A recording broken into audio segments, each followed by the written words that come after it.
If I can start with a few housekeeping rules before we begin.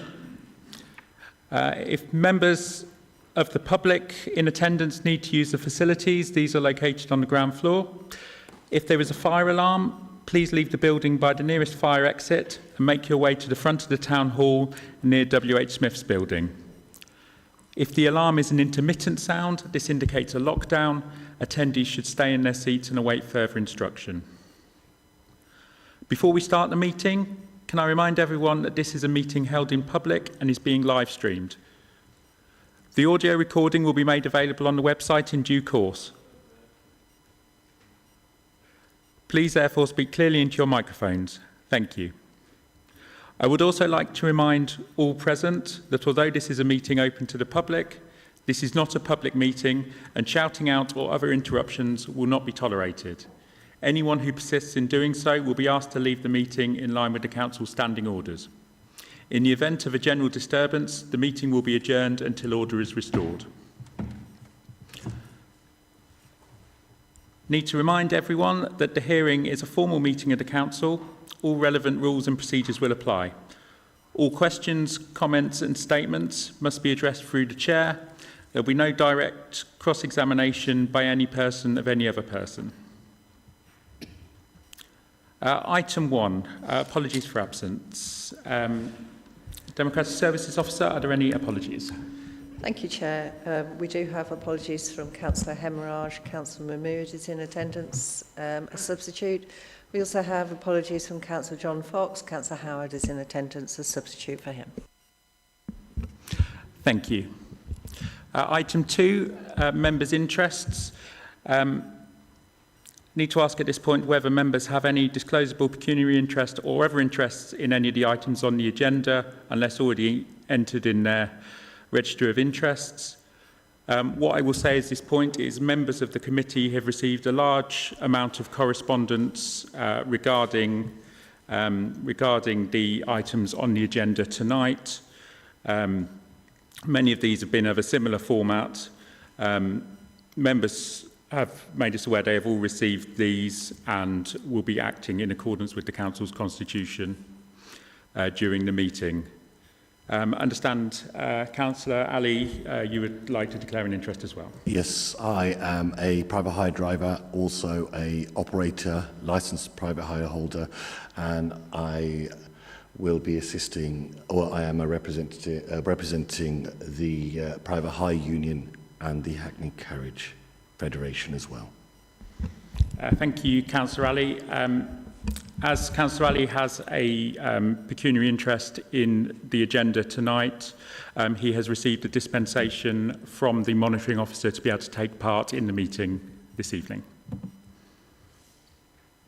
Were there any other declarations of interest from members of the committee?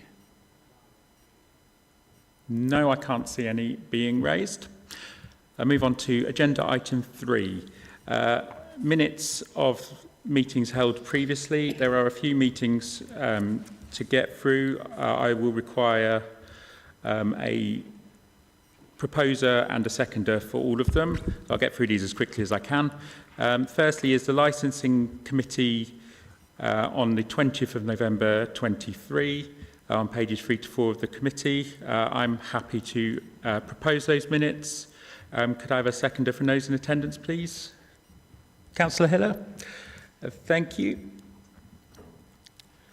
Then the Licensing Act 2003 Subcommittee on the 15th of December 23. None of the members of the committee who were there on that day are present at this meeting. I will move the minutes. Could I have a seconder from the committee for those? Councillor Elsey, thank you. Licensing Act 2003 Subcommittee on the 22nd of January. Again, none of the members at that meeting are present. I will move. Could I have a seconder? Again, Councillor Elsey, thank you. Licensing Act 2003 Subcommittee, 23rd of February 2024. Again, no members at that meeting are present, so I will move. Could I have a seconder, please? Councillor Elsey, thank you. Licensing Act 2003 Subcommittee on the 13th of June 2024. Could I have a proposer for those? Had Councillor Allen, Councillor Hiller and Councillor Elsey present. Councillor Elsey to propose, I think Councillor Allen was first to second. Licensing Act 2003 Subcommittee, 26th of July 2024. It was Councillor Allen, Elsey and Knight in attendance at that. Could I have a proposer, please? Councillor Knight and second Councillor Allen, thank you. And finally, Licensing Act 2003 Subcommittee, 20th of August 2024. We had Councillors Allen, Blakemore Creedon and Fox at that meeting. So Councillor Allen, could you propose? And Councillor Blakemore Creedon to second. Thank you very much. So, before we move on to the agenda items, we've had a request to change the order of the agenda. And I will ask if the committee agrees for the annual report to be heard first. Is there any dissension to that request? No. In that case, we will hear next the Licensing Service Annual Update, September 2023 to August 2024. Could I ask the Regulatory Officer to present the report to committee, please? Thank you, Chair. Thank you, Councillors. The update report, there's no recommendations because it is an update report. So looking back on the last 12 months, we've had a number of successes. It's not my intention to go through the full report and just read it out. I'm going to summarise and give you key information. So we adopted the NAFAN, Nanty Anti-Fraud Network Database for check-in driver applications. As an authority, we have the responsibility to prove whether a driver is fit and proper to have a badge. We do this by DBS, driving licence, medicals, etc. But there isn't a national database if a driver has been revoked, suspended or refused a licence by another local authority. So lots of agencies use the National Anti-Fraud Network Database. We're one of them. We only actually have access to driver information. And what that is every time we receive an application, whether it's a renewal or a refusal, we search the database to see if the driver is on there. So when it went live, we had to go back with all our data and enter all the drivers that we'd refused a badge for, suspended a badge, or revoked a badge.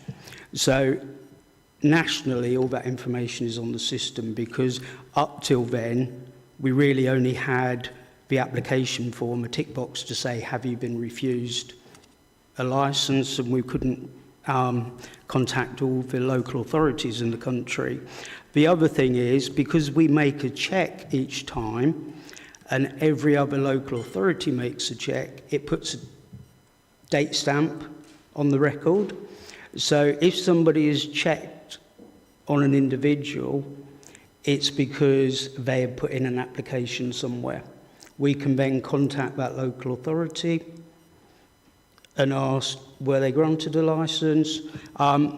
Because sometimes some local authorities don't allow a driver to work for two different authorities. We personally do, but some say, no, you can only hold a badge with us. So it's just another layer to the checks, but we have had some information come up on checks that we were not aware of. Moving over to our operating system, we currently operate a system called Flare APP. It's over 25 years old. It's not fit for purpose. It wasn't designed for the high volume of applications that we receive. And to be quite honest, for many of the license types we do now, it was never designed for it. It's a very manual process, very time consuming. So we managed to secure a new system called Verso, which is an end-to-end solution. It has a customer portal. Applicants can apply online. They can see the full progress of their application. what goes in the front end appears on our back office system, so there's no double keying of information, which cuts down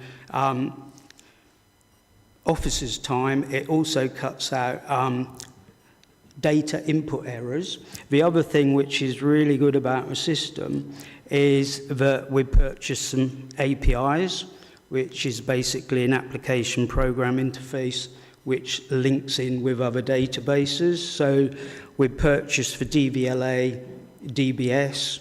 So instead of officers making manual checks, it can send the data off and it brings a return and populates the fields.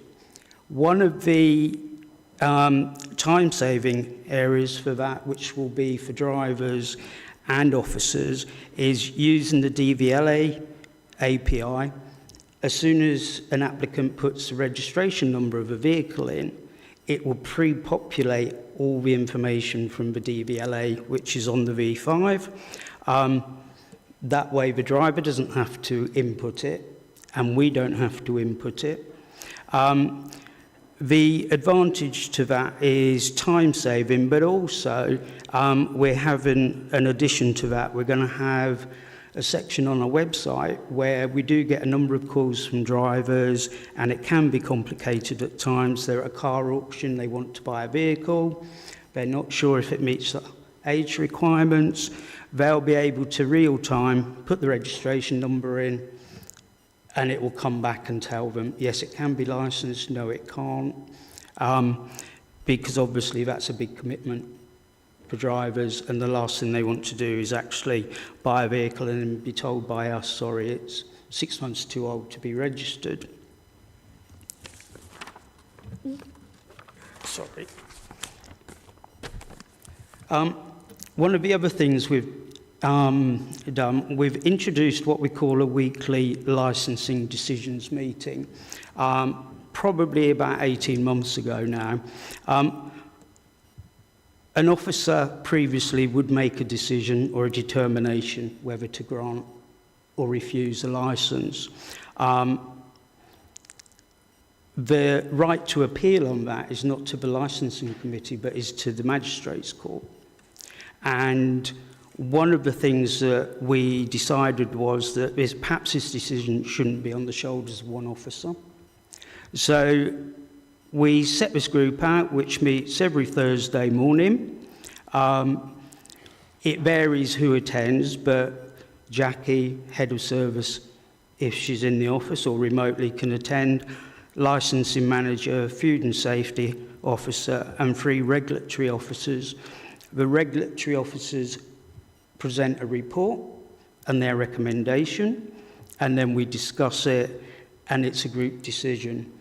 Since this has been in operation, the number of decisions that have been sent to court or drivers that have appealed has reduced dramatically, because it's a fairer way of making a decision.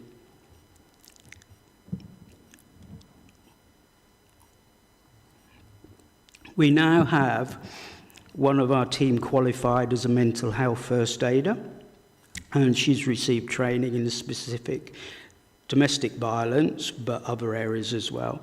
The same staff member has completed a peer support worker course with skills that have transferred into her current role supporting the team. It may not seem the sort of thing that would benefit the team, but it actually is, because not just our team, but throughout the department. And since her qualification, she has helped several people. In addition to the above,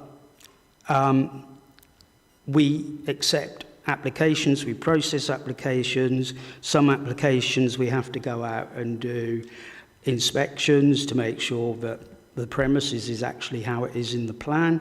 Some of those applications will end up with the Licensing Act subcommittee for you to make a determination. But just over the last year, we've processed 599 temporary event notices, 123 personal licenses. We've done over 186 transfers. That's where a premise licence is transferred to a new licence holder. And DPS variations, which is where the DPS is amended on the system. All these applications have to go out to consultation. We've processed 44 new premises licences, so that's licences granted for the first time. We've issued 1,369 taxi and private hire vehicle licences. That's including new licences and annual renewals. We've processed this year alone 600 taxi and private hire driver licences. That is new licences and renewals. A badge for a private hire driver or a taxi driver is issued for a 3-year period. And coming into summer next year is our 3-year renewal cycle, where in 2 months in the summer we will receive about 800 applications. So with the implementation of Verso, it will enable us to process those more efficiently and effectively. Last year, or the last cycle, we ended up taking on temporary staff to do that.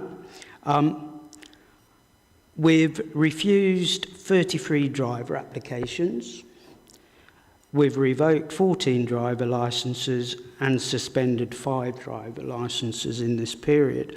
But I think it's important to note that whilst we've carried out this work, and we mentioned this, there's a lot of other applications that go on behind the scenes that nobody gets to hear about. The Animal Welfare Act, which came in at the end of 2018, this is a single licence, but it enables specific activities to take place. So selling animals as pets, which is a pet shop licence, comes in on it, animal boarding, animal breeding, riding establishments, doggy day care, home boarding, and training animals for exhibition. That's where they use them in films or stage plays. All of these have to be inspected. They have an initial inspection, and then depending on how they're rated, it goes from a 1 to a 3-year licence, from a 1 to a 5-star licence. The licence will be granted for 1, 2 or 3 years. They have a mid-term inspection. If a licence is granted for a 1-year, 1-star, on renewal, it cannot have that same score. If it does, then a renewal isn't issued. We also do dangerous wild animals, street trading, static and mobile, also ice cream traders. In amongst all of that, I would say about 70% of the officers' times is spent on taxi licensing. Officers also raise invoices for all the premises licences, chase debt for premises licences. This is all the ancillary work which goes on behind the scenes that nobody actually gets to hear about. So moving on to that, we introduced an on-appointment drop-in service on a Thursday morning. Some people, or a lot of people, prefer to deal face-to-face rather than on the phone or via email. And so on a Thursday morning from 9:30 till 11:30, there's a drop-in service at San Martin House where not just drivers, any applicant can come along and they can seek advice or help. It's a sit and wait, so people are seen in the order that they attend. This has been quite popular. Sometimes it gets incredibly busy. Just as an average count of numbers, we average see about 20 drivers a morning, and over the last 18 months or so, we've actually seen 1,800 drivers. This actually helps us reduce the back office times, because if there are issues with applications. Drivers can bring in the relevant documentation for us to check and scan. So the licensing service as a whole has operated successfully under the extreme pressure due to the extreme demands in the service. With our system, it is a burden for administration work, and licensing officers are not administrators. So with the introduction of Verso, it will enable licensing officers to do the more technical roles or technical tasks. We've recently recruited 2 new licensing officers. One was to fill a long-term vacancy. The other is to fill a vacancy funded by Rutland County Council, because on top of this work, we also do the same service for Rutland County Council. With both areas, Rutland, over the last 3 years, the escalation of the service or the growth of the service has been nearly 300%. With Peterborough, over the last 4 years, the demand on the business has increased by 100%. And that's the number of applications we get and all the ancillary things that we have to do. One of the other areas is we do alcohol and entertainment. Recently, the revocation of the premise licence for Bar 42 on Broadway is an example of multi-agency work. This is a result of a long operation with the police and with the licensing team.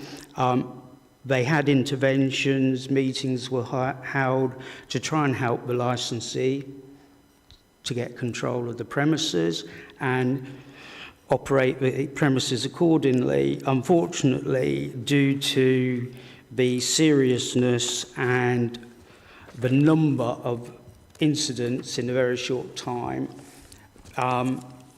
the police served a summary review. A summary review is like a normal review. Basically, anybody can review a premises licence. They put their application in, and as long as it's valid, it goes to 28 consultation. Then the Licensing Act subcommittee will determine what action to take. With a summary review, it's deemed to be so important that there is a need to possibly suspend the licence immediately. So a hearing is held within 48 hours, and the committee or the chair can decide if there is any action that needs to take place whilst the 28-day consultation is in force. In this incident, the licence was suspended. When it went through onto the full review, the licence was revoked.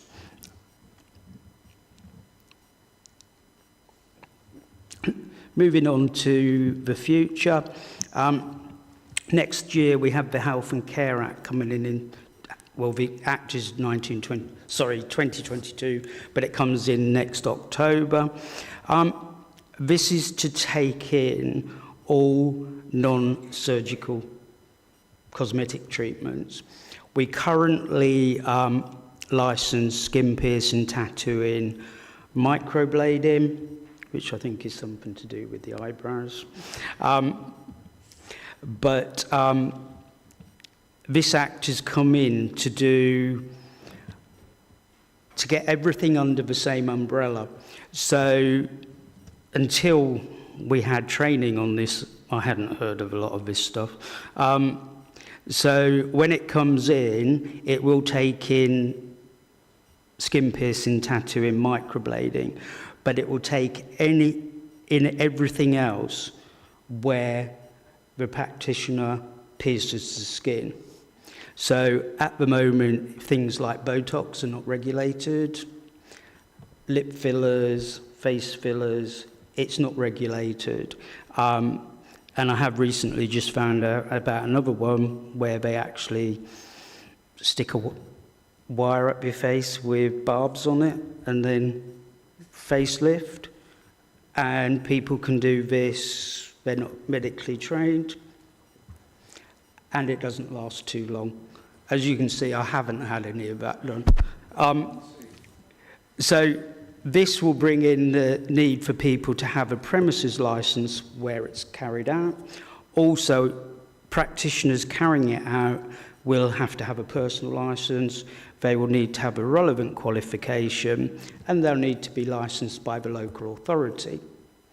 And we envisage that this will probably, end of next year, result in a possible 4,000 to 6,000 applications to process. And I'm sure I've probably gone on past my time. Thank you. Thank you very much for the detailed report. Do any members of the committee have any questions for the officers? Councillor Mahmood. Yeah, thank you, Chair, and thank you to officers for this very comprehensive report. It's my first licensing, so bear with me. I just had a question about your new operating system. So when do you envision rolling it out to all of the services? Right, so, excuse me. We're introducing the system to taxis, first of all, because we understand that that is the area of concern, because it's a high level of turnover of applications. Once taxis are in, we're going to the Licensing Act, so that's premises. Then we will roll it out to the rest of licensing. Then it will be rolled out to the rest of regulatory services and anybody who uses our old system. We're hoping to be up and running with taxis and premises by the end of the year. That's right. And Chair, through you, I've just got another question about your weekly licensing decisions. So just for my understanding regarding these sort of licensing decisions, at what point is it decided that a particular license will be referred to committee, and at whose discretion is that at? Can any sort of, elected councillor say, you know what, there's this particular application, if they've been made aware of it, be, brought to licensing, similar to like planning, it goes out to councillors every week, and it is any councillor's discretion to, call it in. So how does that sort of mechanism work with regards to individual licenses, just for my understanding? So when we receive an application, we do all our due diligence checks. So the reasons an application would go to the panel is because there's a driving licence issue. It might be the number of points, or certain offences carry more weight. It might be a case, genuinely, somebody might think they haven't got points, but they are only 2.5 years old. And we've adopted the Institute of Licensing guidelines for offences. So we'll process the application to a point where, if there's convictions, there's driving offences, or any other information which would indicate that we need to, it's not a paperwork exercise, i.e. if everything is clear and all the ticks in the boxes match, we can issue the licence. But where we get an issue, even if it's from a medical, that's where it would go to a regulatory officer. They would look at everything. If there are convictions, there are points on the licence, the regulatory officer would contact the applicant and ask for their side of it. What was the scenario? How did this happen? Once they've got that information, the officer will look at it. They will take note of the guidance for convictions, and then they will make a preliminary decision. This is what I think should happen. And then it will go to the next meeting. So there's only like 5 days between. It can't take any longer than that. And then at that point at the meeting, it is decided at that meeting. It doesn't go any further. So some councils, decisions for taxis go to the licensing committee. It depends how the delegated powers go, but with Peterborough City Council, the route to appeal is the Magistrates' Court. Thank you. Any further questions? No questions from the committee. In that case, can I ask a quick question? I've noticed in the on the online list of applications where license has been received that the ward designations are still under the previous boundaries, not under the current boundaries. Are there any plans to change this going forward? For example, I noticed my ward is Hampton Vale, an application was still under the old Alton with Hampton designation, which is a much larger geographical area, so it can be hard to spot relevant areas on the list. We will look at that. It's an IT thing, so I will take that forward tomorrow. Thank you very much. So if there's no further questions, the recommendation is that members are asked to note the contents of the report intended to provide members with an annual update of the licensing service and its activities. Do I have a proposer for that? Councillor Hiller and Councillor Alsey to second. Thank you very much. Is everyone in favour of that? Yeah, thank you very much. We'll now move on to next item on the agenda, mandatory use of CCTV in Hackney and private hire vehicles. This can be found on pages 43 to 202 of the agenda pack. Could I ask the regulatory officer to present the report to committee, please? Hi Committee. I won't take you through the recommendations. There are 5. I think you can all see those and I'm happy to answer questions at some point if needed. I think you've all received the pack. It's a comprehensive report. What I would like to cover is the origin of the report and how we got here and why we're in the consultation. So those of you that may have been members of the committee at the time when we bought the taxi policy in July 2022, it was placed in the policy as a suggestion and that for committee to rule on. Committee ruled that they would like us to go out and do a further, more detailed consultation. That's what we've done. Following about 6 months of the implementation of the new taxi policy and supporting drivers and operators, we then went out into a very lengthy public consultation. And this is what that report is focused on, is reporting back to you on that consultation. So the report is submitted to the licensing committee following council agreed to adopt the current Peterborough taxi and private hire licensing policy, which was at the leading edge of best practice, regional standards and government guidance in force at the time on the committee meeting on the 7th of July 2022. The policy also encouraged the use of CCTV in licensed vehicles but did not make it a mandated condition of licence.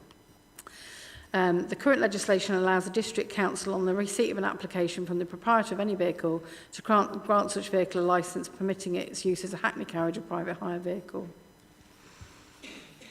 In the origin of the report, which I think you can see, it just lists the other legislation, which is section 47-48 of the Act, that allows us to do that and issue licences and conditions. Sorry to disturb you, Jackie. Would you just be able to speak a bit more clearly and slow down a bit? So Sorry, that yeah. Can you hear me now? Understand. We can hear you if you just speak a bit slower. I know it's I'm conscious really it's a big report.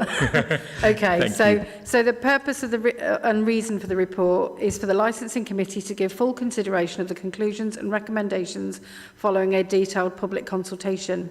The consultation started on the 6th of November 23 and it ended on the 2nd of February 2024. It's important to know that the consultation period was extended by a month at the request of the federations, both Hackney and private hire, to enable them to attend a formal meeting, the notes of which are in an appendices.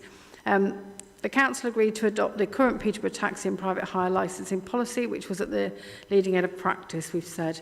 Upon implementation of the policy, it was determined that the licensing team would then undertake a separate consultation specific to the mandatory use of CCTV in taxis, hackneys and private hire vehicles, considering whether local circumstances exist that indicate that the installation of CCTV in vehicles would have a positive or an adverse net effect on the safety of taxi and private hire vehicle users, including drivers, children and/or vulnerable adults. In recent years, some local authorities have introduced a requirement for mandatory CCTV in licensed taxis in response to local issues where CCTV could make a difference. Peterborough City Council have been asked to consider this on several previous occasions, but at the time did not get committee agreement or approval to have this mandatory requirement listed on the licensing conditions for applicants. So for committee members, I think this is the third application to committee. The Department for Transport published statutory guidance in July 2020, which provides a strong focus to protect all passengers and users of taxis and private hire vehicles. This guidance, which the Council has a statutory obligation to have regard to, clearly demonstrates that authorities are expected to introduce mandatory CCTV in taxis unless there is a compelling local reason not to. One sec. Licensing committee members previously considered a taxi policy and approved it for public consultation with respect to CCTV in vehicles. That was the only item out of that policy you asked us to consult on. In doing so, they concluded there were insufficient local reasons to prevent the policy being introduced. The consultation is now closed and members are asked to consider the responses. The background and key issues for you. So the Department for Transport published statutory guidance in July 20, which provides a strong focus to protect all passengers and users of taxis. In the main body of the report, there is evidence to support the view that taxis and private hire vehicles are a high-risk environment. In terms of risk to passengers, this can be seen in abuse and exploitation of children and vulnerable adults facilitated and in some cases perpetrated by the trade, and the number of sexual crimes reported which involve taxi and private hire vehicle drivers. Links between the trade and sexual abuse and exploitation have been established in many areas and other investigations continue. Data on reported sexual assaults by taxi and private hire vehicle drivers evidence the risk to passengers. There was a link in the document for members to click on if you in relation to Greater Manchester and the data from Merseyside. They both suggest that if similar offence patterns are applied across England, 623 sexual assaults per year are reported. These figures do not, however, account for the underreporting of crime, which is estimated to be as high as 83% in the Crime Survey for England and Wales. The Policing and Crime Act 2017 enables the Secretary of State for Transport to issue statutory guidance on exercising taxi and private hire vehicle licensing functions to protect children and vulnerable individuals who are over 18 from harm when using these services. For the purposes of this report, this document, a child is defined as anyone who has not yet reached their 18th birthday, and the term vulnerable individual has the same meaning as the definition of a vulnerable adult for the purpose of Section 42 of the Care Act 2014, which applies where a local authority has reasonable cause to subject that an adult in its area, whether or not ordinary resident there, has needs for care and support, whether or not the authority is meeting any of those needs, is experiencing or is at risk of abuse or neglect, and as a result of those needs is unable to protect himself or her against the abuse or neglect or the risk of it. Whilst the focus of statutory taxi and private hire vehicle standards is on protecting children and vulnerable adults, all passengers will benefit from the recommendations contained in it.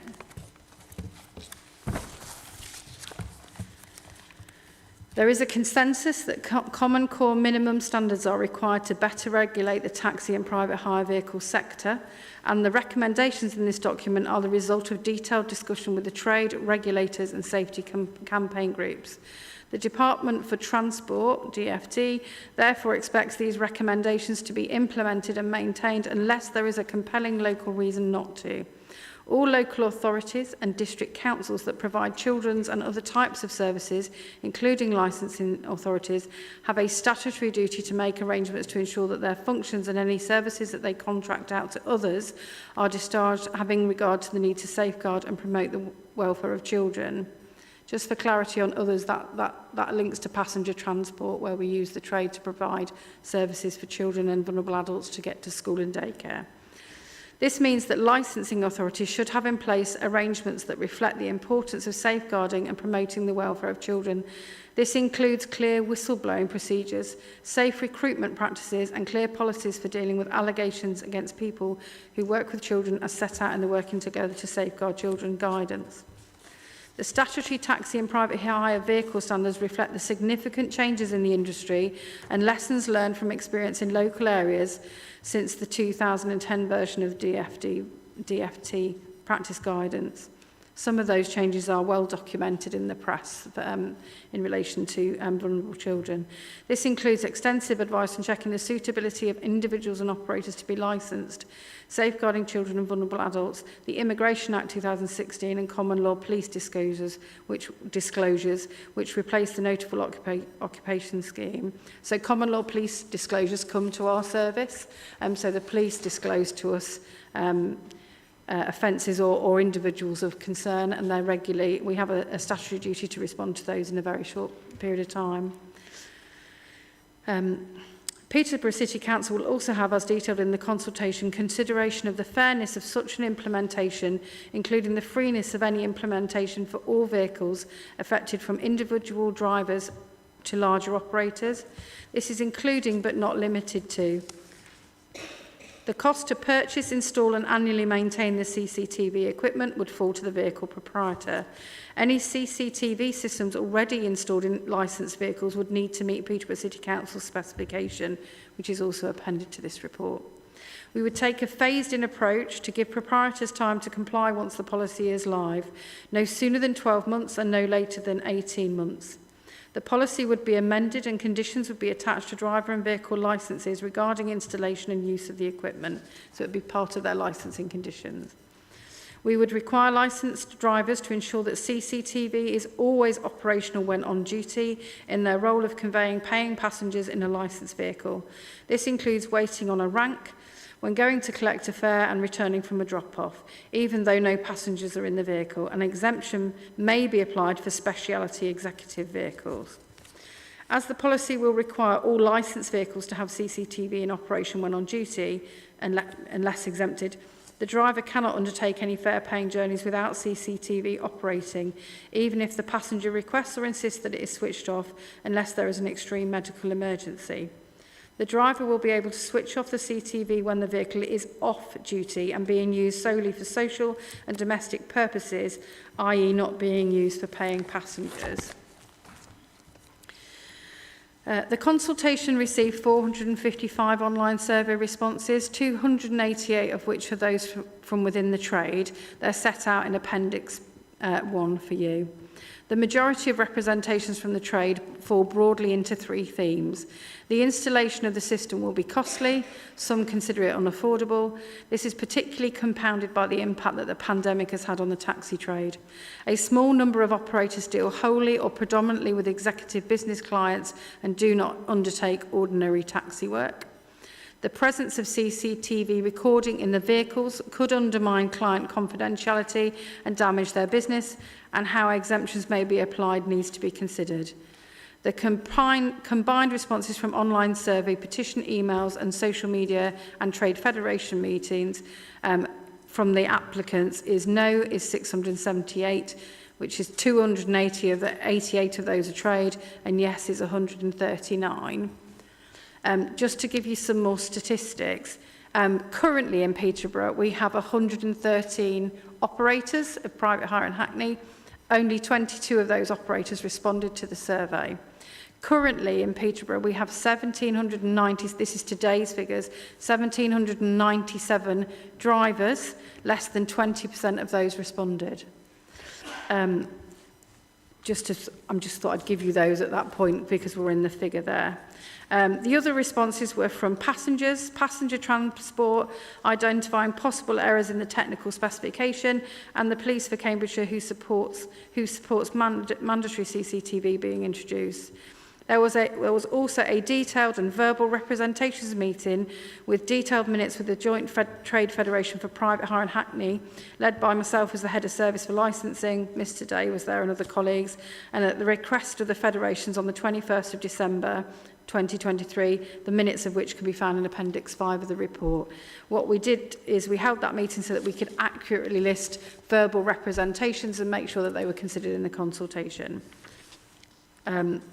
The summary of the responses: should CCTV be mandated? From the combined responses, 678, I remind you that 288 of those were in the trade, is no, and yes is 139. The main objections were privacy to drivers' families when vehicle in use privately. I've covered that off early in the report. Passenger privacy and the cost of installation. The main support reasons are passenger safety, specific mention made by 3 respondents who identified themselves as women said they felt vulnerable in vehicles, and one of these alleged she had been sexually assaulted by a driver. This is in the survey. Other measures that could achieve the same, comments were given. Out of 453 responses to this question in the online survey, 261 think other measures could be taken. The majority of these think there should be more police in terms of presence and in response to incidents to occur. Excuse me one second. The next highest response was to make sure drivers improve their behaviour when driving and wearing their badges or undertaking more regular checks or training. That representation statements made during the Federation meeting, as I said, they're appendix.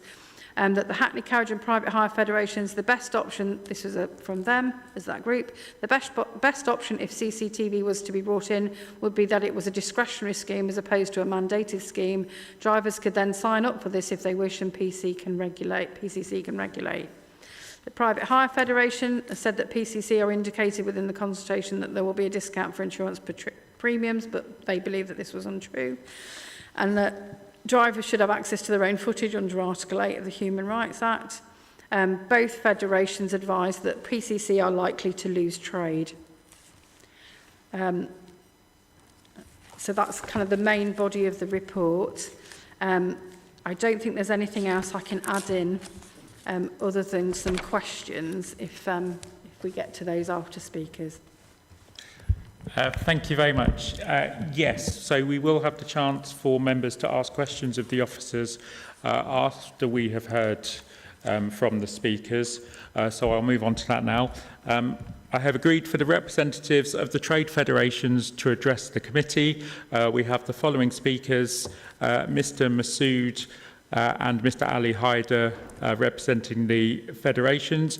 You will have 10 minutes in total to speak. The Democratic Services Officer will let you know when you have 30 seconds left. If you'd like to turn your microphone on and begin addressing the committee. Thank you. Good evening, councillors and everybody present. My name is Ali Haider, and I'm the chair representing both the Peterborough Private Hire Association and the Peterborough Hackney Federation. Together we represent many drivers and operators who serve our city every day, ensuring safe and reliable journeys. I'm here to express our strong opposition to the proposal to make CCTV mandatory in all licensed vehicles. A significant 88% of us oppose the idea, and I'd like to explain why. Let's start with the fact. Taxis in Peterborough are among the safest in the country. Our drivers and companies use some of the most advanced systems available, ensuring passengers and drivers know who they are picking up, with tracking systems in place for safety. For example, many operators use advanced text messaging systems that notify passengers of key details about their driver and vehicle. Customers are informed of the driver's name, vehicle registration, make, model, and colour of the car. This ensures passengers feel safe and confident, knowing exactly who will be picking them up. Here are some of the additional safety measures we already have. Enhanced DBS checks and driving licence checks are carried out before licences are issued and at every renewal. As Mr. Day mentioned, there's a national database system now, so that's even more checking for us.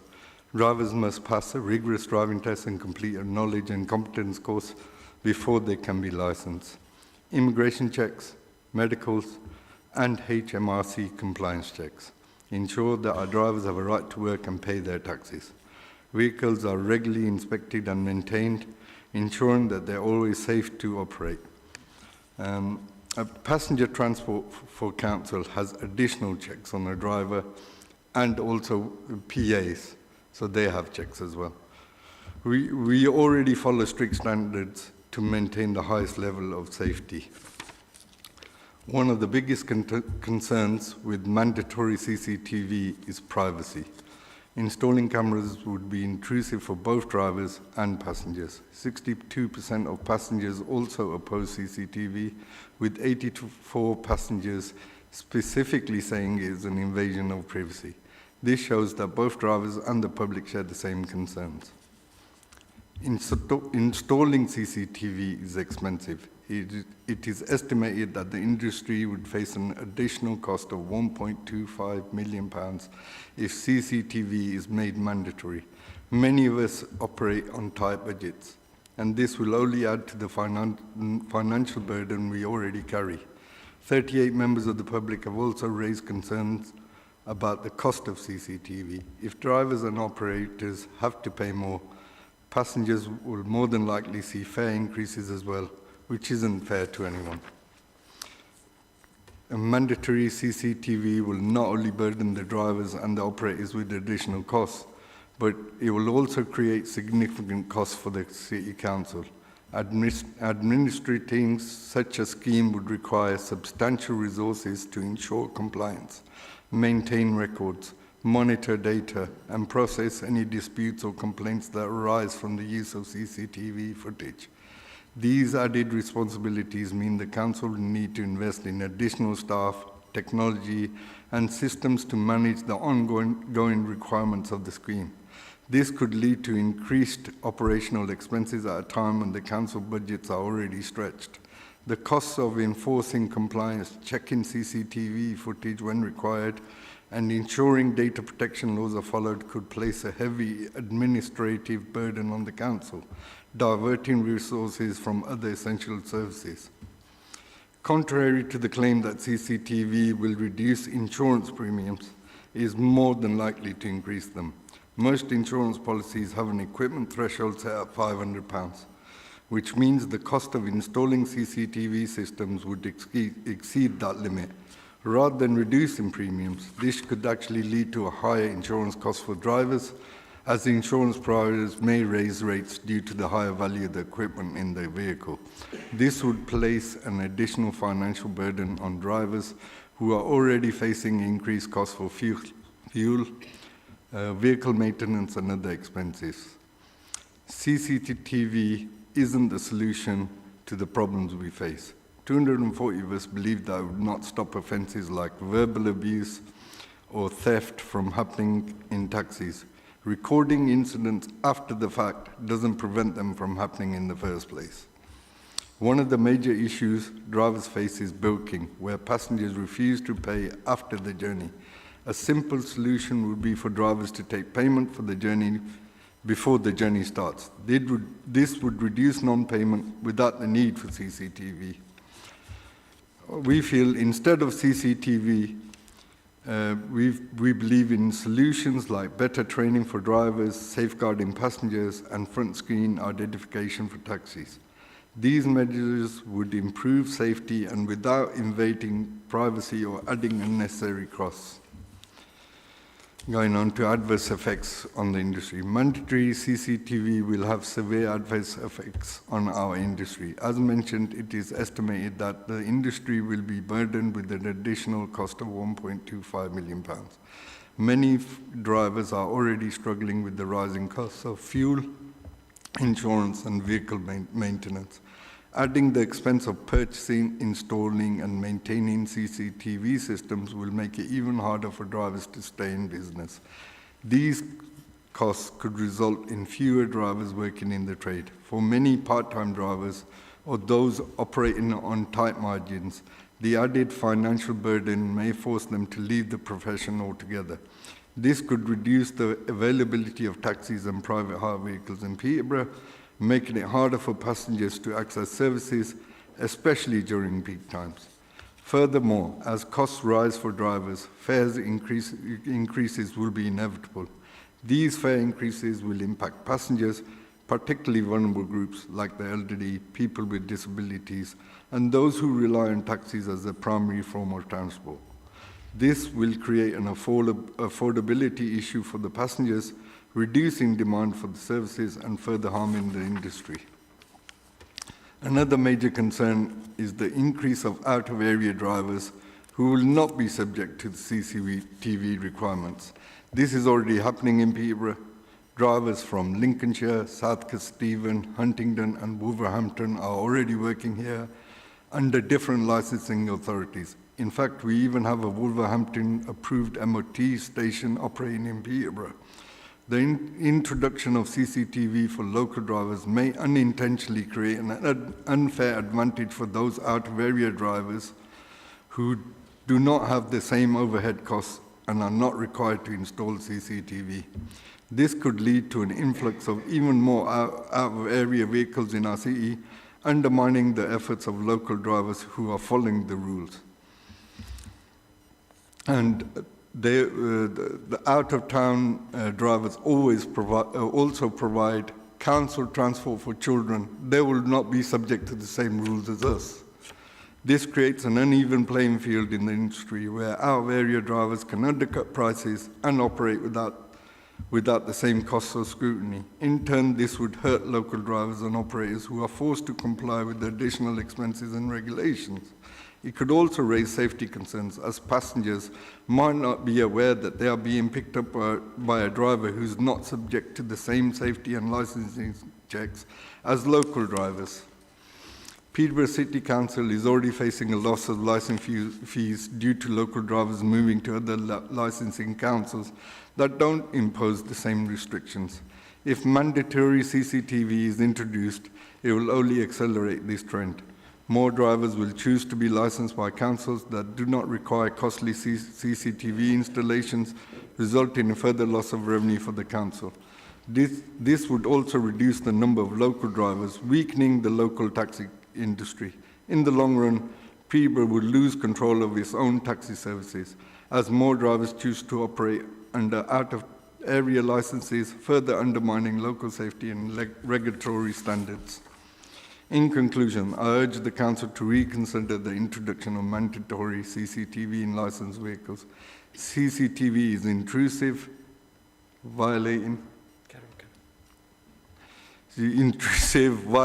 and the privacy of both drivers and passengers. It is costly, with an estimated 1.25 million burden on the industry, while also significantly increasing administrative costs for the council. Additionally, the equipment threshold set by most insurance providers means drivers would likely face increased insurance premiums. CCTV is ineffective in preventing incidents, merely recording them after they happen. Finally, it creates an unfair playing field, encouraging more out-of-town drivers to operate without the same costs and regulations, further weakening our local taxi industry. Thank you. That's your 10 minutes. I was nearly done. Thank you very much for your presentation. We'll now invite members of the committee to ask any questions they have for the trade representatives. Are there any? Councillor Day.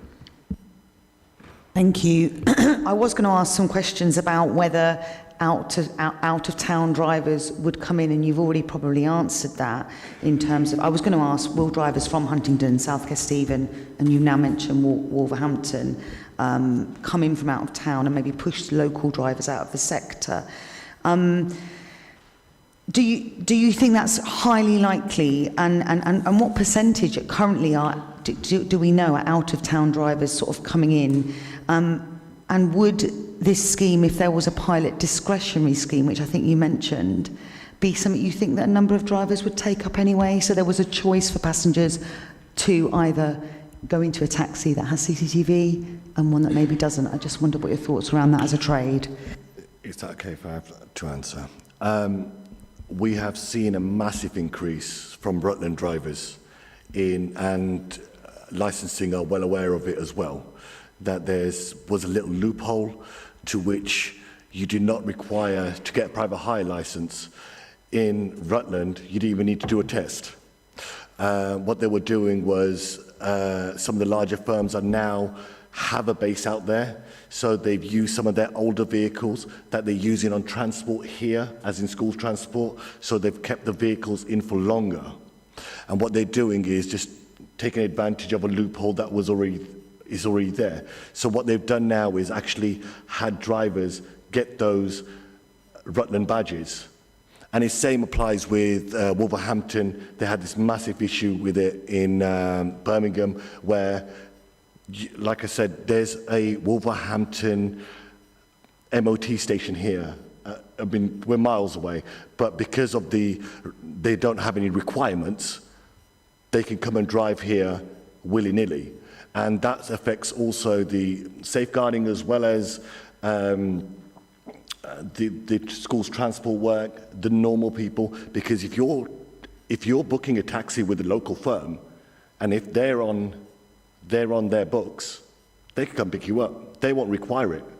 So what we're finding is a lot of people are moving out to South Consteve, and they're moving to, we've got Spalding vehicles working here now, Cambridge vehicles working here now, under the Uber banner and the Bolt banner. And they're willy-nilly just coming in, and they will not be subject to these CCTV mandatory requirements. When it comes to certain drivers will take it up, the voluntarily service of having CCTV.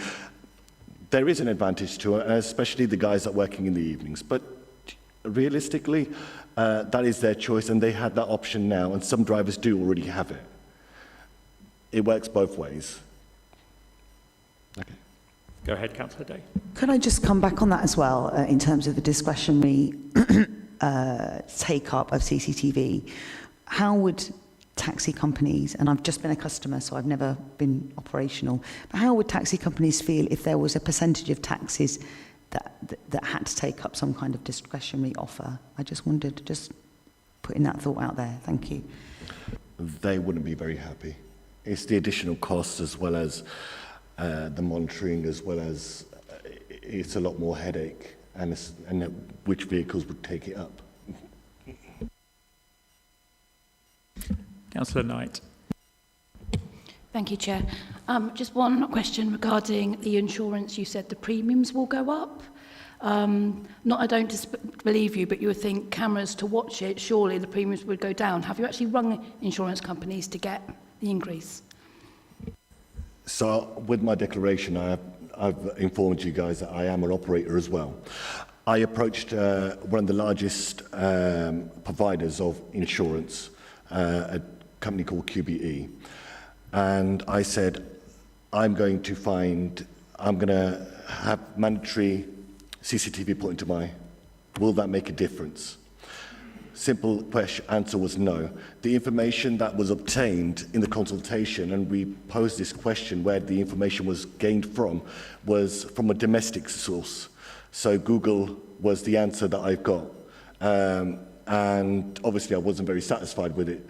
Commercial use requires us to have certain requirements. Domestic use, what they do is they put a box in, and what the box does is also check the style of driving, if you're speeding, if you're keeping in lane, how long you're driving for. So it's more, there's a lot of information that is provided to the insurance company, which determines them to be able to give a reduction in premium. It doesn't apply here because, for a simple reason, there are thresholds in what type of equipment. Back in the day, you used to have the radios and everything else. If we have the normal equipment like the PDAs, they're a couple of £100 anyway. So, and then if we say, oh, we've got CCTV in there that's worth X amount of money, our premiums will go up, because obviously they've got to ensure that if the CCTV gets stolen or it gets damaged or something of that nature happens with an accident and so on and so forth, they will have to replace it. So the premiums would go up. And that's my opinion on it as well. Thank you. Councillor Elsey. Thank you, Chair. I'll start by saying that I've listened to your arguments, and for a lot of the arguments that you've put forward, I have an awful lot of sympathy. So you know, but I'm curious about the 1.25 million. So I've just done some fag packet calculations. Now, I understand from a business owner's perspective how difficult it is when a piece of legislation is thrown upon you at the last minute and it's not necessarily considered to be law from central government. I work in the care sector and I'm building a care home at the moment, and the CQC have decided that we should have CCTV in the public areas of our care facility, and it's costing me £10,000. So I do sympathise with additional costs. Just so that I'm clear though, there's a headline figure of 1.25 million, which sounds like a huge figure, but I've just looked at 1.25 million divided by the 1,790 drivers, and my understanding is that even if this is passed, you have somewhere between 12 and 18 months before you have to put this in. That equates, by my fag packet calculation, to £1.26 a day. Now, I understand that you have to buy it up front, but it works out at £690 per driver. But that's the figures you're talking. I just want clarification that that is the figures that you're talking about. The figure that you are referring to, it varies in price for the simple reason that larger vehicles, certain type of hackneys, will require more than 2 cameras. Obviously, depending on the way the seats face, it will require, some of them will require more, to be absolutely honest with you. So we've got an external camera going outwards. We've got a camera that's facing towards the driver. We've got one facing the passenger, depending on where the passenger is as well. Some face obviously both ways. So that will be implication of that as well. So there is a variance in the price. I understand that, yes, it may not seem so much. We've got drivers who are literally, we work on this, we have got the cheapest prices in Peterborough. It is beyond anything. And we don't, I mean, as a hackneys goes by the meter, but the private hire is a sector which it's cutthroat. You will find that there are people out there. I mean, there's an advertisement on the roundabout in town saying £3.99 start. We are finding that drivers are going to struggle, and then there's additional maintenance cost as well. And as the report states as well, that when we actually go to the MOT to get it MOT'd, that will be an additional time that is put on. And obviously, time is money, and I'm sure that they are not going to say, oh no, we'll do it for free. Even the maintenance of it, like I said, replacement, who's going to put it on, where they're going to put it on. These are all factors that need to be taken into consideration. And then we've got the consideration of if we have a report and there is an incident, so the driver can't work, he has to make additional appointments, report to the police, so on and so forth. And that costs money as well. So that's where my figure, well, most of that figure comes from as well. Go ahead, Councillor Rossi. This is more, it's a kind of question, but I frequent private hire cars very regularly. I use them on a weekly basis, and I have to say that my experience has been very positive.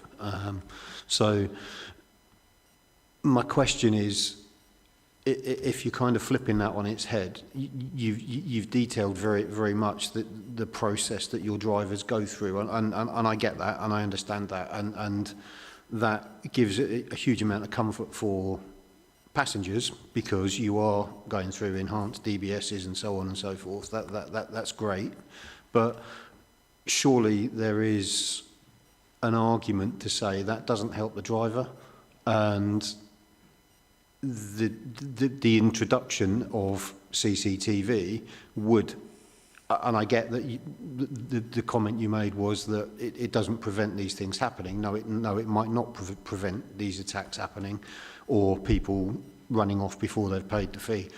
But at least you've got some evidence to then be able to try and affect a prosecution against those perpetrators at a later date. So surely that's a benefit. Let me put it into context for you in that regard. So I did a survey in which initially when we had the meeting on the 21st, I did mention this figure as well, and it's not in the report. So from the 3 main providers, so only from the 3, so we've got 113 providers, only from the 3, there's 5.6 million jobs that are completed on a yearly basis and going upwards. So, and also taking into consideration that does not include the hackneys. So beyond the private hires, it's not including the hackneys. Blinkers will go, blinkers are the people who run away in regards to it. The police will not investigate that. Even when we found someone that we have caught or had, the police said, look, realistically, if you ain't got the money, just let him go, it's less headache. No driver is going to bother with £6, £7, £10, £12. This is why we want to introduce something of the nature of bringing in pay up first. And initially, we are within our rights to do that so. When it comes to the additional, yes, if there is, and this is where I'm saying is, if people are working at certain times of day and they want to have them, by all means. I'm not one of those drivers who works in the night. And if they choose to have them for their own safety, there are other things that can be put into place. With these technologies that we've got panic buttons on there as well, if we do find. But a lot of the time, it doesn't happen for the simple reason that we've got the ability and the method of payment and whatnot. A lot of it stems around payment, and people tend to kick off because of that. Once payment is complete, they've got no reason to kick off, to be absolutely honest. Excuse my language, like I said, to invoke anything of that nature. That's where and we've got card payments, and we've got, if they've gone into an operator to book the cab, and especially at night, they'll be on their CCTV anyway. And like I said, people have got the option to put them in voluntarily if they want. But mandating it is something that a lot of drivers are not willing to do. And as I say, it's not within their remit to be able to do, let alone anything else. And this is why a lot of drivers are moving over to other constituencies, or should I say other authorities, for a simple reason they can avoid it. Sorry, just one more. So if you and I pay in advance, so I know your system works, and I get the notifications of a driver coming, what his car is, what the registration is, his name, so on and so forth, and I can go on the app and track where exactly he is, so on and so forth. So it works very well. My question would be, if you were to then implement that as a counter strategy across the board, what percentage of your fares are currently cash?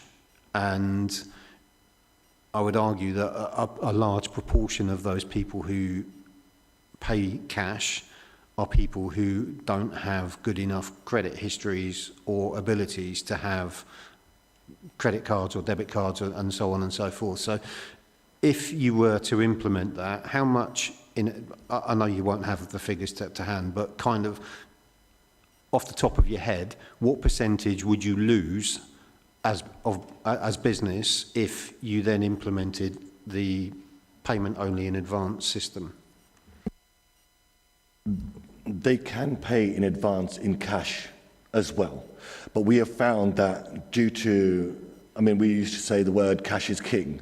It's not anymore. Now we find that through the apps, through even drivers having payment cards, cash has gone significantly down. You find it you've got it in cabs, you've got it in private hire, you've got it everywhere you go. So we are finding that cash, I would give it another 4 years, if that it'll be eliminated realistically, because people don't carry cash anymore and everything is by card and everything will be then prepaid realistically. I don't find it's only the elderly, you don't find many elderly trying to do runners or cause grief in that manner that pay cash. We find that the newer generation are consistently paying with card, by phone, and with secure systems in that kind of manner. And nowadays, a lot of the larger firms and the smaller firms are actually have got their own apps, so you can pay via the app. Move on to Councillor Allen.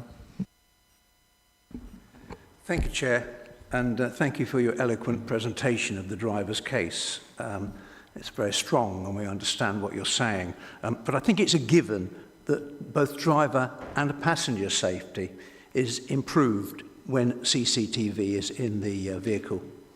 I'm just thinking whether there are any benefits for the trade to support this proposal. None of us like mandatory enforcement of additional restrictions because it's prejudicial to profitability. But I'm just thinking, perhaps if the trade did support this and really got behind it, would there be any option for cost ratio reduction? In other words, the more CCTV that's provided to the trade, would that bring the cost down to you? So it's an inquisitive question, really. I've inquired about this and I have got an associate who actually provides CCTV for a number of other authorities to which they come. The answer is no. It's as simple as that. They will not be, at the end of the day, if it's mandatory, why would they lose out in that manner? I have approached a couple of companies, just a general inquiry, and I have got a number of vehicles and I said, okay, this is a specification, this is what it is, what can you offer me and can I get a discount? And to be absolute, it was minuscule. It was not anything to be jumping up about. Again, I'll come back to you, and probably it's not particularly relevant because I know that we're talking about the Peterborough trade, but also coming into the trade now are operators like Bolt and Uber. And a quick trawl of the internet will show you that those two operators are encouraging their drivers to have in-cab cameras. And the costs that I've seen by trawling the internet are much less than what I'm hearing here tonight. So would there be an advantage for the local operators? And I know a lot of drivers operate through operators in Peterborough because you have taxi agencies that we go to book our cabs. If they implemented the app version, would that again help bring down the cost of this? And would the operators, the agents, or whatever you want to call taxi firms in Peterborough, would they be able to help their drivers with the cost of this requirement? I am an operator and I wouldn't be able to sustain it.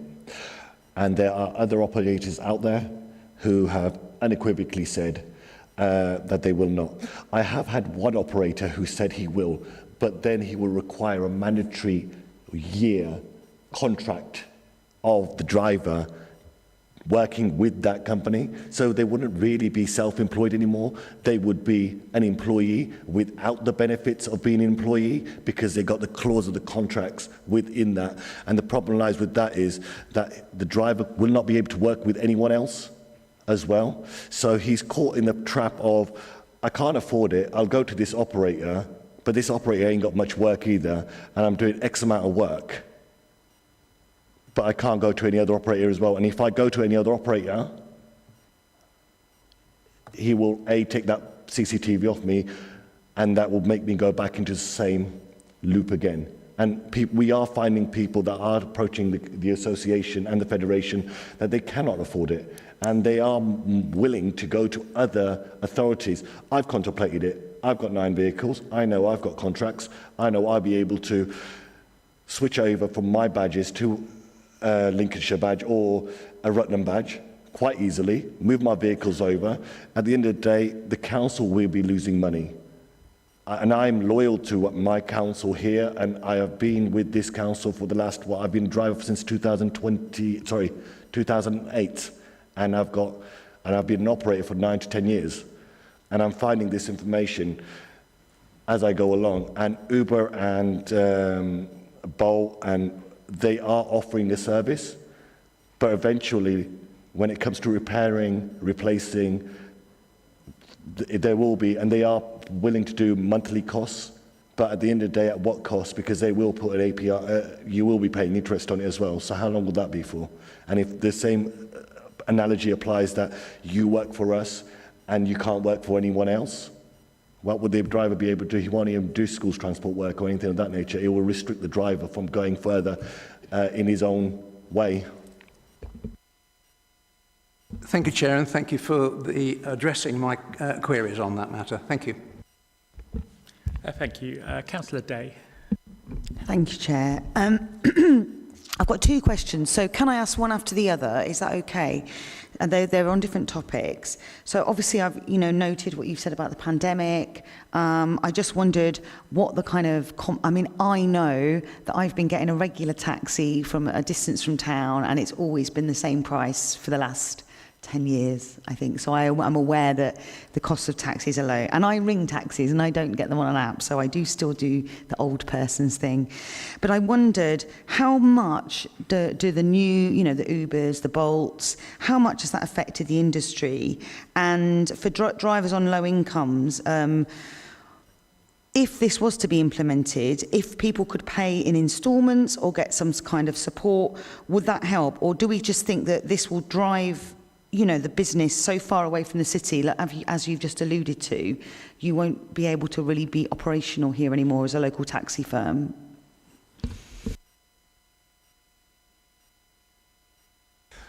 Sorry, can you repeat some of that question? I do apologise. Sorry. So, have you been pressured so much by the pandemic that those on low incomes or who are being affected by the cost of living crisis, would it help if those could pay, people like that could pay for their cameras in instalments if this was introduced? Or would it just drive the business, would that help in any way, instalment payments? Instalment payments would help. I understand that. The pandemic has had a major effect where vehicles were not doing anything at all. Licensing have been kind enough to extend some vehicles for us for as long as their condition of the vehicle is in a good condition. They have extended a bit of time, but we are finding that, to be honest with you, if they can move over from one county to another and they find their fees are less, it would help, but realistically, our fees are a lot higher than most others around us.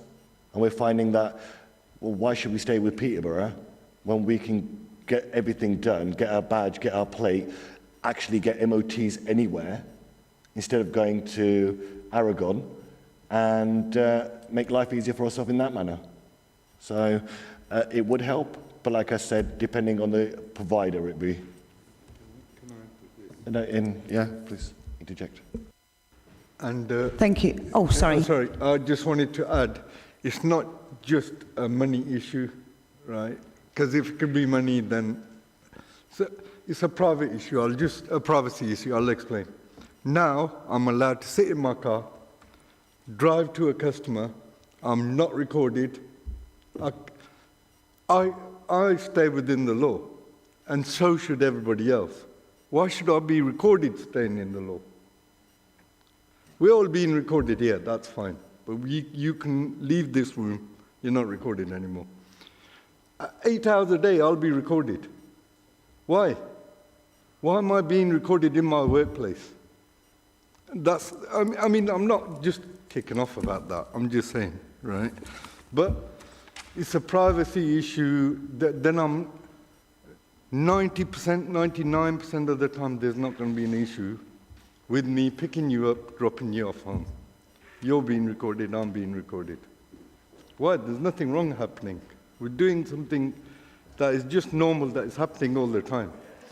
30 minutes before when I start, it's just the CCTV is going to come on. And then after I've switched off, 30 minutes after. Why is it recording me in my personal life? I could have my kids in the car. I could have my family in the car. Why am I being recorded then? There's no reason for me to be recorded. But because my taxi is licensed by the council, they can force me to be recorded. I don't think that's fair. And I'm talking just about myself, not about any of these gentlemen up there. I will leave. I'll just go to Rutland. I'll carry on working in Peterborough. And a lot of these guys will do the same thing. So that's my answer. And I didn't mean to come across as angry about it or anything. That's how I feel. So that's how it is. Thank you. I'm sorry, could we have no shouting from the gallery, please? Thank you. Councillor Day, did you want to come back? Yeah. Yeah, my second question is, I guess it is related, but it says in the report, the council does not hold information which identifies any disproportionate effect on groups with protected characteristics. Now, I just wanted to double check. Are taxis and drivers in Peterborough almost exclusively Pakistani origin, and therefore there is a group that it sounds like, from what you're saying, will be disproportionately impacted? This is what it says in the report. The proportion of drivers within Peterborough is majority Pakistani, South Asian. There are pockets of many other cultures or many other races within it, but the main focus, well, the main bulk of them, Hackney, private, Uber, whatnot, are all Pakistani. Just to make you aware. Thank you, Chair. Thank you. I've got Councillor Howard next. Thank you, and through you, Chair. It sounds like from what we've said already, there's already a massive issue with us competing effectively with drivers from other constituencies under very different regulations to what we have in Peterborough. I ask this as a balance, and I just ask for your view on it, in the sense that if Peterborough drivers had CCTV and there was a big awareness piece around that and a push around the fact that if you book with a Peterborough driver, you have this extra safety and protection as a passenger, do you see that as a potential USP, or do you not see it as a way of taking on what is already an issue with conflicting constituencies coming into our city and affecting your business? I understand exactly where you're coming from, but you order a taxi from an A to B, or I won't say a company. So you order a taxi from a number of sources. They will send you a taxi. It won't be a Peterborough taxi. Let's make you aware, because obviously these were with the cross-border issue that happened in Birmingham from the Wolverhampton, and as I said, they've come all the way here, was taken to court and so on and so forth.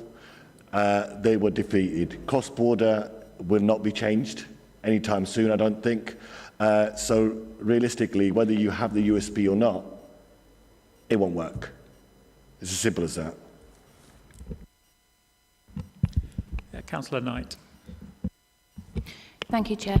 Sorry, one of you was saying about privacy, that it takes 30 minutes for it to stop recording. Sorry, can you just explain that? So within the consultation itself, and we had issues, and I did bring it up with licensing and the officers. So for the purpose of transparency, that was stuck into the specification, to which obviously I read. So you start the vehicle, it records for 30 minutes, even if you are or not. And then you, and I pose this question is, I do schools transport work, and I asked this of transport, are they going to pay me for the next 30 minutes, to which I am not on work for? So it will record. So I turn off, and even if I turn off the off button, it will still record for 30 minutes. To what my understanding of the specification is, that is a fail-safe, 30 minutes will record.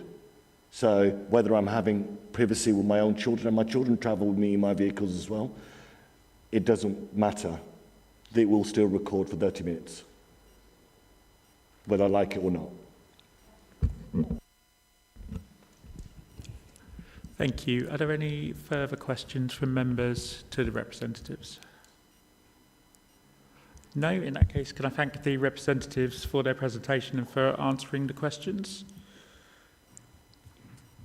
We'll now move on to questions to officers in relation to the report. If I could start, would you be able to explain, for the benefit of members, the reasons that some taxi drivers are able to register in other authorities even though they are working within the Peterborough area?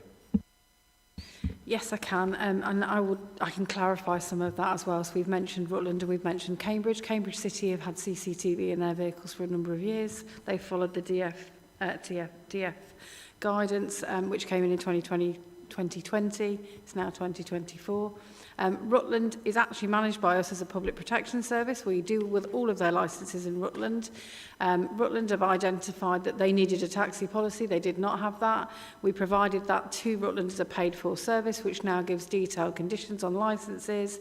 And they have asked us to go out to consultation for CCTV in their vehicles at the end of next year.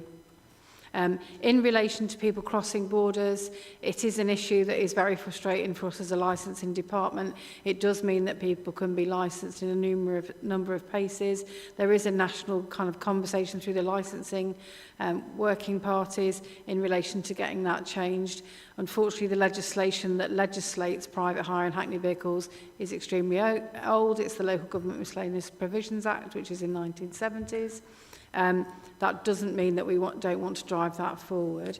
I don't know whether you want to add anything, Adrian, probably not. No. So the cross-boundary issue is always going to be an issue. However, what I would say is there is an emerging group of people requiring in local authority that vehicles have CCTV in their vehicles, much like buses, much like all other types of transport.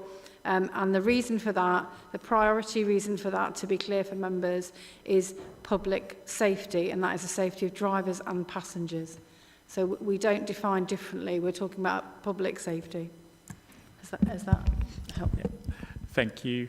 Go on to other questions from members. We've got Councillor Knight first. Thank you, Chair. Just want to check, have you checked any other authorities that have taxis with CCTV to find the feedback from the taxi drivers and how it's working? And also, how are the borders, because they're going to be having the same problem as well, across borders with other local authorities coming in? Thank you. So I'll go to the second bit first, because I've just answered that question. Across borders is an issue nationally for regulatory services that issue licences on all matters of all subjects, particularly in this trade. Can you just repeat the first question again? Sorry. I can't remember now. Have you communicated with other local authorities to see how it's working in their area? Apologies, Councillor. Yes, we have. We've spoken to local authorities that were asked to respond to the survey. Some of those have responded. The main theme with local authorities, to clarify for you as members, is CPLD referrals, so they are police referrals. What that is a referral from police coming in to say that an incident has happened, and do we either have information about a driver or can we clarify the facts? The challenges for us in licensing is it is a hearsay conversation in most cases unless someone has been arrested.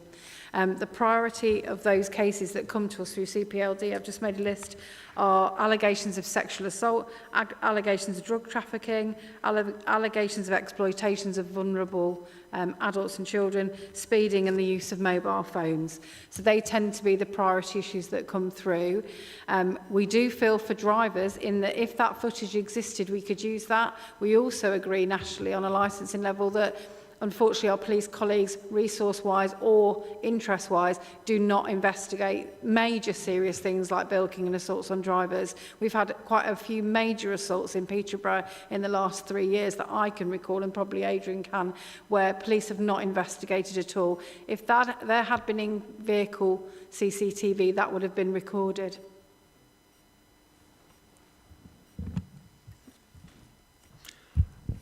Thank you. Councillor Mahmood. Just going back further to Councillor Knight's question about do officers feel that if committee will decide to implement this mandatory of CCTV, do you think it would fuel the cross borders issue? Do you think more people, and are you able to name authorities which are using these CCTVs other than Cambridge? And yeah, just to answer that about how well it is working, it wasn't quite clear to me.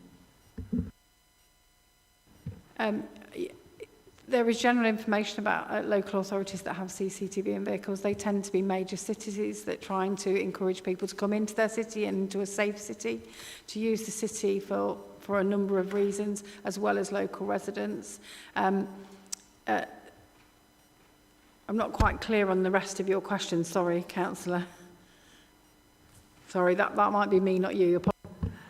No, that's absolutely fine. It was just a question about the borders issue. Do you feel that if Peterborough were to mandate CCTV, do you feel that it would fuel the drivers to go to other authorities which are not mandating it and saying, yeah, come to us? And is there a risk to the council with regards to, obviously, if people start going elsewhere, they're going to start, we're going to start losing money for licensing, if that makes sense?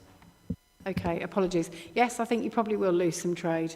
I think it is a challenge for everybody. I think Peterborough City is a significant hub and has a high number of, we've got nearly 1,800 drivers operating in Peterborough. You've got 113 operators. Many of those are new. Adrian and I were looking earlier, and actually the influx of new operators and new drivers has been substantive post-pandemic. But operators set up in places because they know there's trade and there's business. Some operators already have taken the route that they have CCTV in vehicles. A lot of drivers and operators have dash cams for insurance reasons, and often we're able to see some of that footage when an incident, if a camera was just turned round. But it doesn't, it's about integrity of that information, who holds that data and who can alter that data and who can support those sort of allegations. I do think it will change the way that the trade operates. There's evidence across the UK that has done that, but essentially that is the choice of an operator now, with or without CCTV, so you can choose to work in a city or elsewhere. The cross-border issue, I think we all agree, and the trade agreed, I think we're all in agreement, it is a major issue. It is a major issue that only politicians can change. Thank you. Move on to Councillor Hiller. Yes, thank you, Chair, and through you. I suppose we're starting from the determination of the government, which is unless there is a compelling reason not to mandate CCTV in taxis and private hire, then it ought to go ahead. That as I understand it. But anecdotally, I've been told about South Cambs District Council, where they went through a similar process to what it is we're going through. Over the last, quite some time, I was there at the get-go for the previous two meetings that have been mentioned already with the licensing committee. And the drivers in South Cambs, as I understand it, objected similarly to the objections that we're hearing this evening. As I understand it, it was driver privacy issues, invasion of privacy, the cost to install, the privacy issues affecting drivers' families and customers. They raised those objections, and they were pretty much discounted by South Cambs District Council. As I understand it, it went to a judicial review. Could you just let me know what the results of that court decision were, please?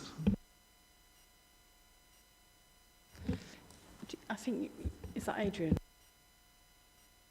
Thank you, that's me.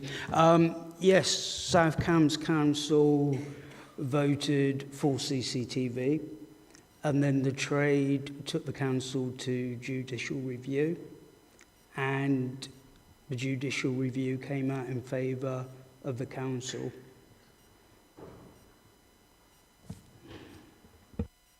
I have a thank you for that. That's so my anecdotal information is in fact proven to be true.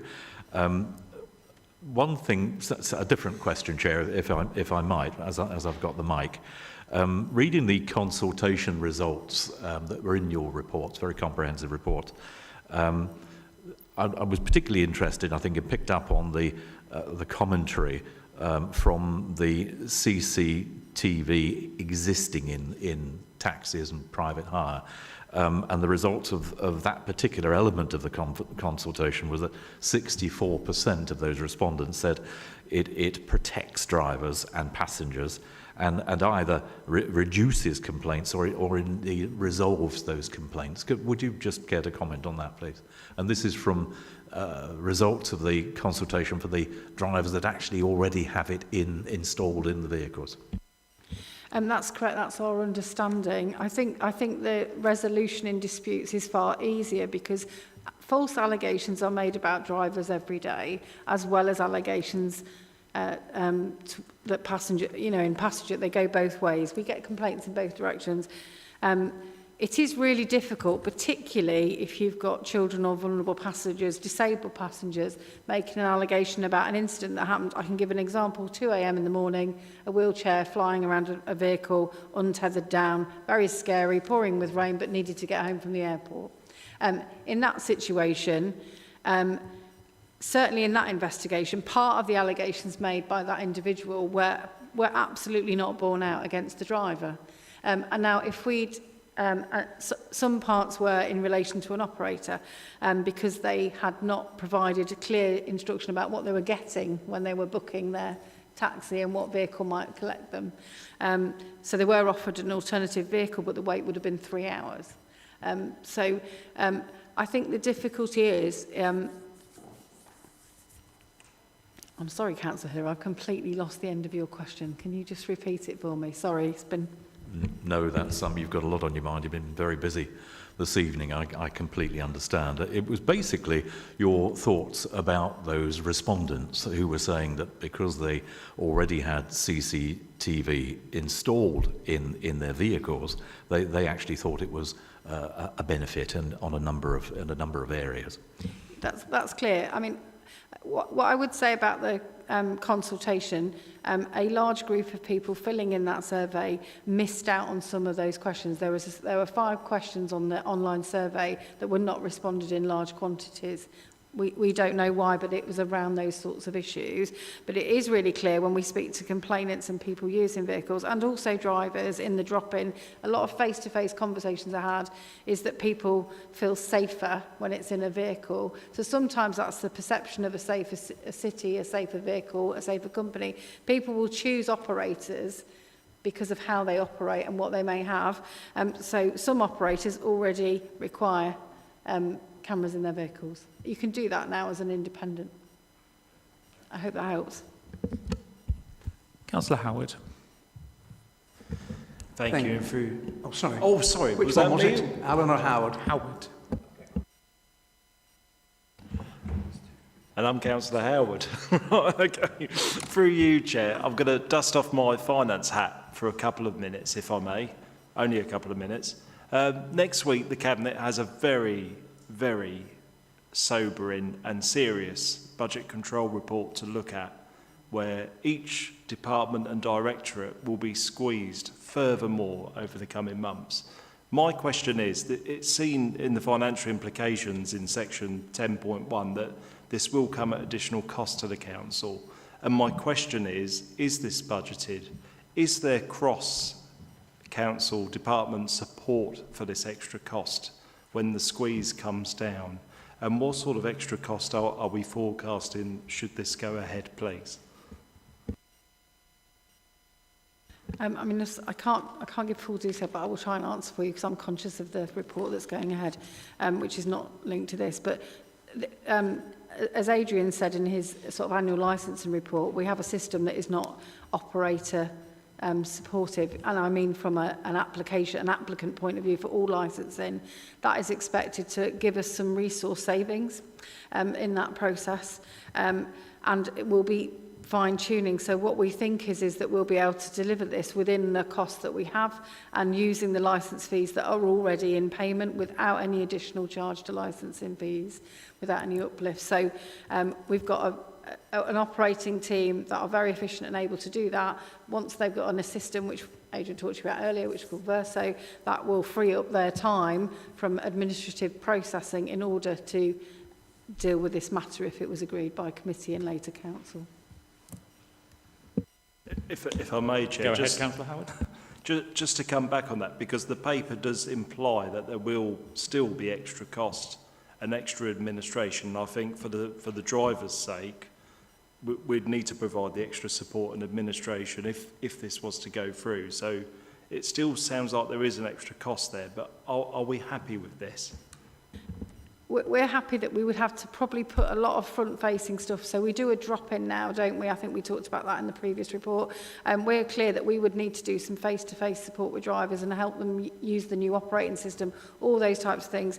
It is why the recommendation is 12 to 18 months to allow for all those things to embed. But we work, I believe, closely with the trade and in a supportive manner, and we absolutely recognise that if we free some of those licensing officers' time up from that system that is not intuitive, that they will then be able to give more time to the frontline support of drivers and operators.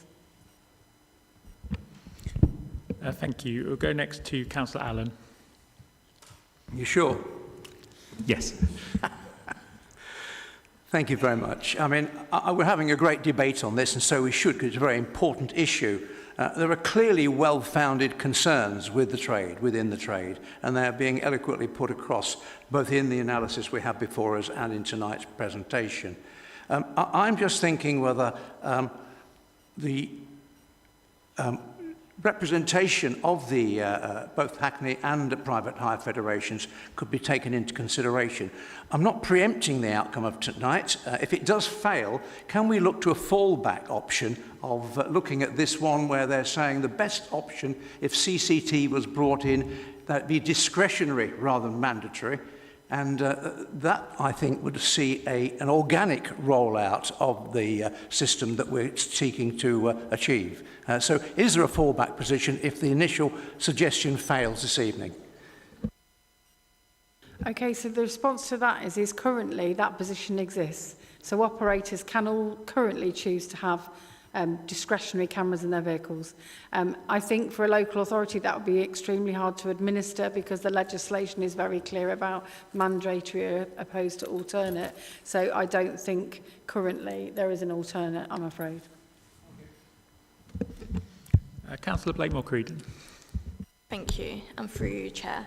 Can you just clarify about when cameras need to be turned on and off, and would a driver need to do this taking a family member on private business? Thank you. Okay, so private personal use cameras do not need to be on the vehicle, they can be switched off, so all family time. The area of contention raised by federations is the 30-minute period. The reason that is set in the statutory guidance by DFL, which the link is in the report, in relation to exiting and egress of a vehicle. Essentially, there are lots of cases across the UK and in Peterborough where incidents happen when engines are turned off in vehicles. That's why that exists. Councillor Day. Thank you, Chair, and through you. This is really difficult, isn't it? Because we're trying to balance between safeguarding issues for both taxi drivers and passengers, but also with the worry about if this happens, will everybody go out of town and we won't have many taxis with CCTV anyway because they'll be operating from elsewhere. So it's a real dilemma. I know that Councillor Hiller mentioned the consultation, and I just was going to ask, we're asked to note the consultation responses and officer comments. How much weight are we putting on that? Because in the consultation, and I looked at the report and the consultation very carefully, 73% said they were not in favour of CCTV licensed vehicles. 74% said no, CCTV shouldn't be mandated. 70% said yes, it would be intrusive and impact on civil liberties. taxis, and 329 out of 480 people surveyed said CCTV would not reduce incidents against drivers and passengers. So I've really looked at that carefully in relation to the report, and I just wondered, you know, we're asked to note that. I'm aware that that's not all taxi drivers, but actually that's quite a good consultation response level, I feel, given some of our other council consultations and how low the responses are. So I just wondered, how much should we take notice of that? All I would say, Councillor Day, is to take you back to the figures that 22 out of 113 operators completed that consultation survey, and 20% of nearly 1,800 drivers completed it. So I appreciate those figures and I totally agree, but we have to look at the entire trade and the entire business. So I think that's the only really way I can clarify that for you, I'm afraid. I just come back on another point as well. I read in kind of 4.1 of the document on page 45 of your report. It is really unnerving, and I know we have to be really honest and truthful about some of the safeguarding issues, but it does make taxi drivers in general sound like quite dangerous people. As been mentioned, they have said that they already go through a vetting process and lots of details are given out. But it also says those statistics come from Manchester and Merseyside. Have we got any local statistics? So, for example, in Appendix 7, is that local data? That list in Appendix 7?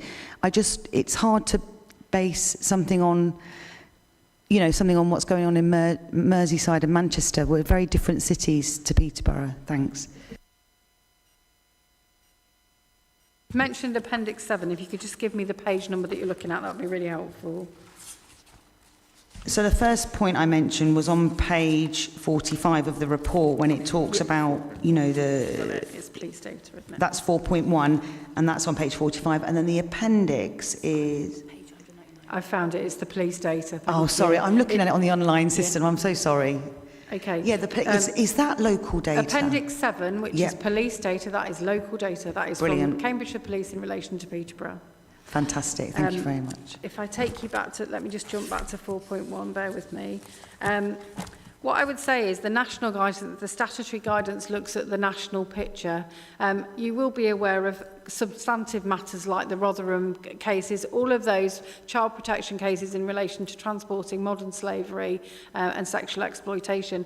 That data that is used in that report in relation to Manchester and Merseyside is in relation to 2 of those major incidents. Thank you, that's really helpful, thank you. Yeah, just for the benefit of anyone that was following those figures, it's page 199 in the report pack.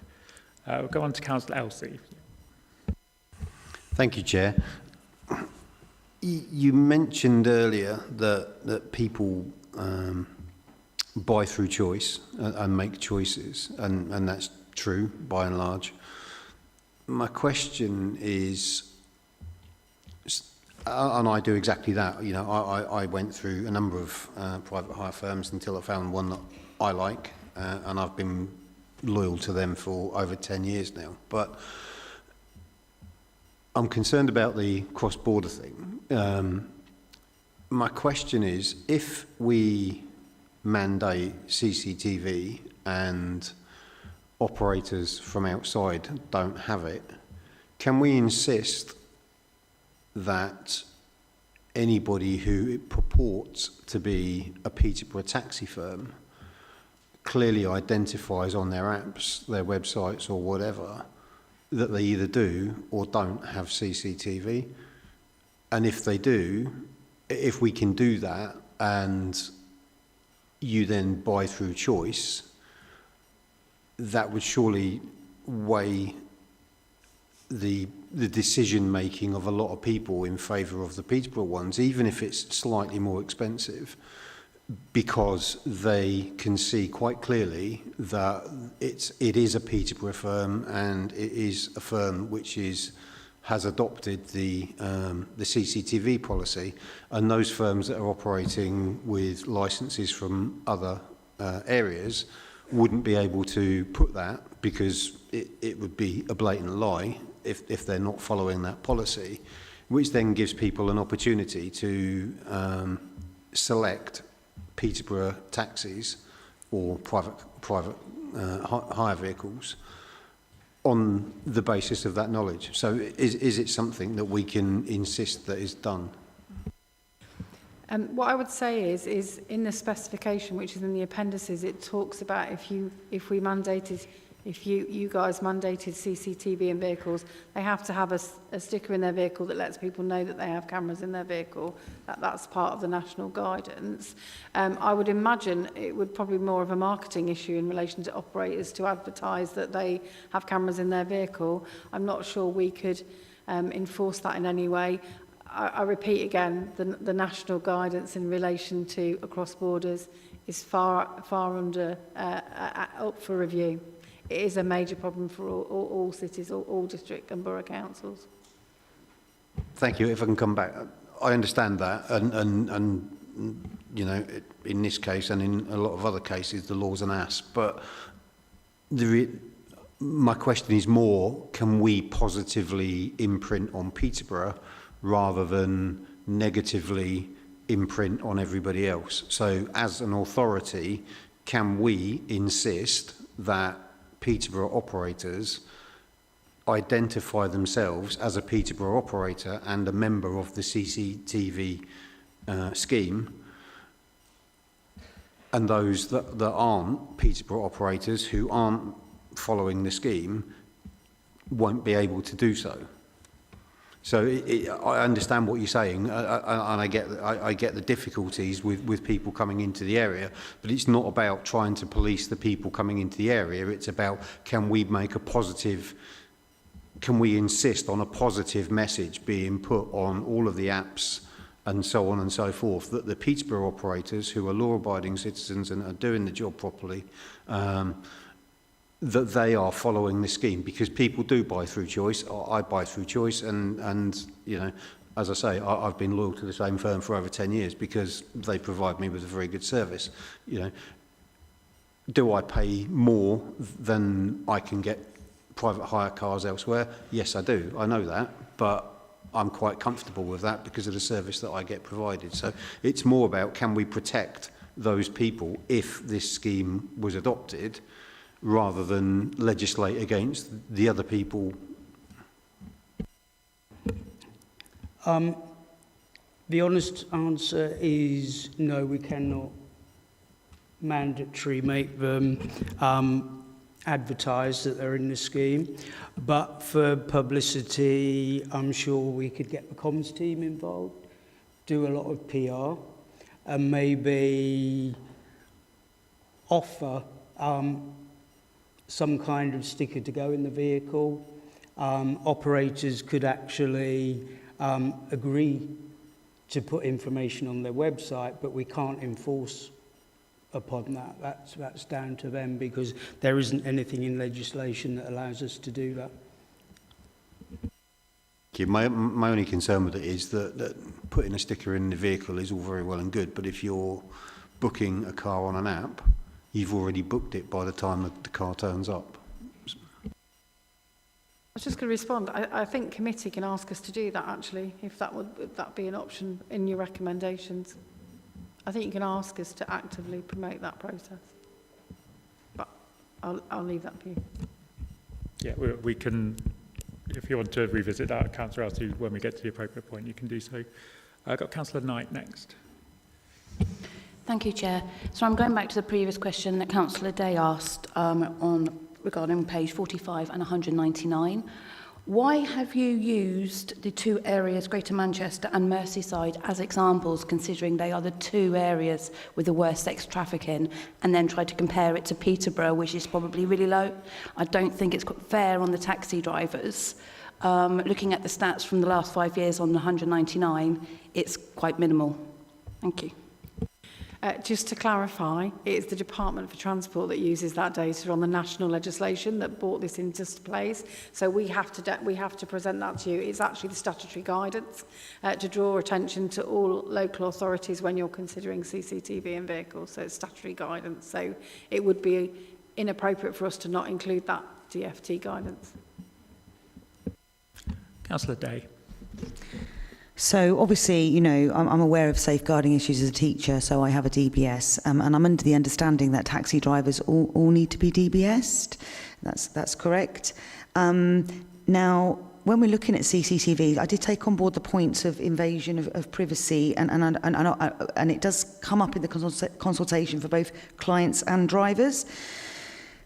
One thing I wanted to ask is, do we know that all our CCTVs work? Because I'm quite aware of some incidents where there could have been prosecutions, but some of the cameras in the city centre didn't work. And also, if we're going to mandate this, then are we going to mandate this for clubs, restaurants, care homes, children's homes, etc.? I've got a DBS, so I'm trusted to work in a classroom. I don't get recorded all day, every day. And I just wondered, is this a scheme are we all going to have CCTV? Just wondered whether that's where we're going, out of interest. Okay, so in response to that, we don't know if it works because it hasn't been mandated. So it is likely that there are issues with any piece of equipment, and that's how we look through the specification about how supporting people that are under that guidance. In relation to anything else, I don't think that's appropriate for me to answer. It's not something for our report this evening, I don't think. Councillor Howard. Oh, thank you. Didn't expect straight in. Thank you for you, Chair. A comment and then a question, if I may. I just love what Councillor Elsey was suggesting. You know, we already have a big shop local campaign. Why don't we have a drive local campaign? You know, it doesn't need any legislation to push something like that as a council. I think that's something we really should get behind. But my question is about the provision of the CCTV itself. I noticed in the paperwork the audio recording is triggered either by an action of the driver or the passenger. But to me, that does seem at odds with the whole safety aspect of this. If we're talking about this for safety of the driver, safety of the passenger, surely the audio should flow at the same time, because something can be said or suggested, and then by the time you initiate, it could be too late, say. So I just wonder, does there have to be a difference, or is that a choice we've made? That's actually through the national guidance in relation to privacy to drivers and passengers. So it's a requirement in the legislation. Thank you. Are there any further questions? Councillor Hiller. Yes, thank you. Thank you, Chair, and through you. Just to clarify, Councillor Day has mentioned the consultation results in particular. The particular number I was referring to was the consultation results from the people that actually already have it installed in the cab. So they are talking, I suggest, from a position of knowledge and from a position of experience of having CCTV already in their cabs, and it appears from the results of the consultation that their experience is a positive one, and I just wanted to make that clarification. A question for officers, a very brief question, just a confirmation. I had today an email from the GMB union absolutely supporting the installation of CCTV in private hire vehicles and taxis, and they cited a number of issues that we've discussed very, very heavily this evening. The valuable deterrent against crime and violence, and I've written it down, provides evidence if violence does occur, passenger safety, driver safety. They also mention, which I think is a little disingenuous, but they mention that putting profit before passenger safety, and I don't see that from the representatives that we've had talking to us this evening. But can you just confirm that the GMB is one of the private hire unions, representing the unions? I understand it could be Uber. Could you just confirm that for me? I don't know, I've not seen the correspondence, but the only GMB I'm aware of is a national union, so I don't know whether they've given you an abbreviation and not fully cited which one they are. Whilst I've been talking, I've just done a quick Google search, and they are in fact the Uber union. The GMB is the union representing Uber, which I think is one of the larger private hire companies.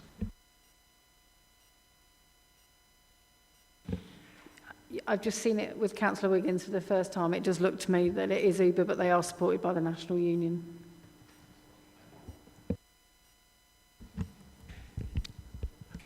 So just for clarification, it does appear that that email was sent to all councillors. There isn't a visible distribution list, but I believe it's sent to all members of the committee.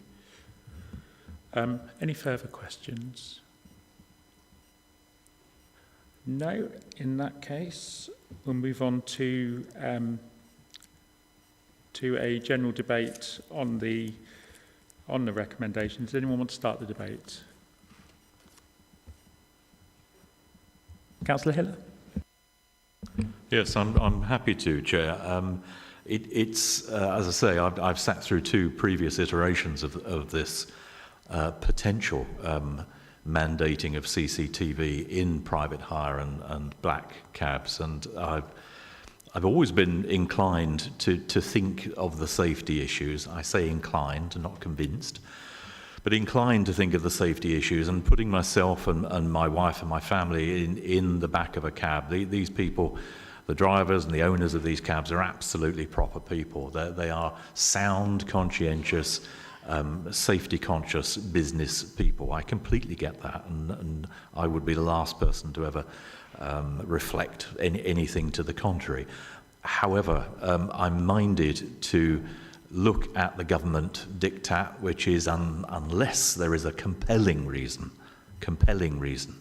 for CCTV not to be mandated in private hire and black cabs and the trade of hiring vehicles, then it has to be mandated. And I'm also very conscious of the South Cambs experience, who the drivers, I understand, and has been confirmed by our officers, took the decision to a judiciary review, and that was actually dismissed by the judge. So I think we as a local licensing authority would perhaps be on thin ice from a legislative point of view. However, that's not a reason to recommend or otherwise, but that could be the result. My inclination, listening to the taxi drivers and operators, also listening to our officers in great detail this evening, and we really have had a really good discussion and question and answer about this whole area. I have to say I would be supportive of the imposition of the mandating of CCTV as recommended. Thank you, Chair. Thank you, Councillor Hiller. I'll move on to Councillor Day. So I would be supportive of and obviously we'd have to pull a recommendation together, or a slightly different recommendation, of a discretionary use of CCTV in Hackney and private hire vehicles for adoption with a pilot target, because I'm trying to think of a compromise here, with a pilot target of 15% of drivers taking this up with a view to a further rollout. So we're not actually mandating it for everyone, but there would need to be buy-in from the drivers in terms of, having a certain number that did take it up. Maybe then when it's incrementally introduced, there might be a bit more trust in it. I'm just giving a compromise stance there. Thank you. Thank you, Councillor Day. Does anyone else want to come in? Councillor Allen.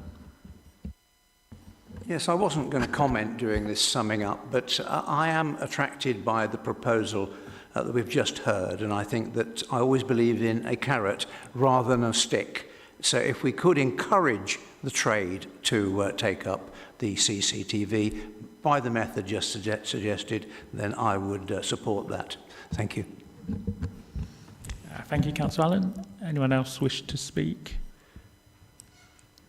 Councillor Elsey. Thank you, Chair. Like everybody else here, I've listened to everything, and this is a very difficult decision to make.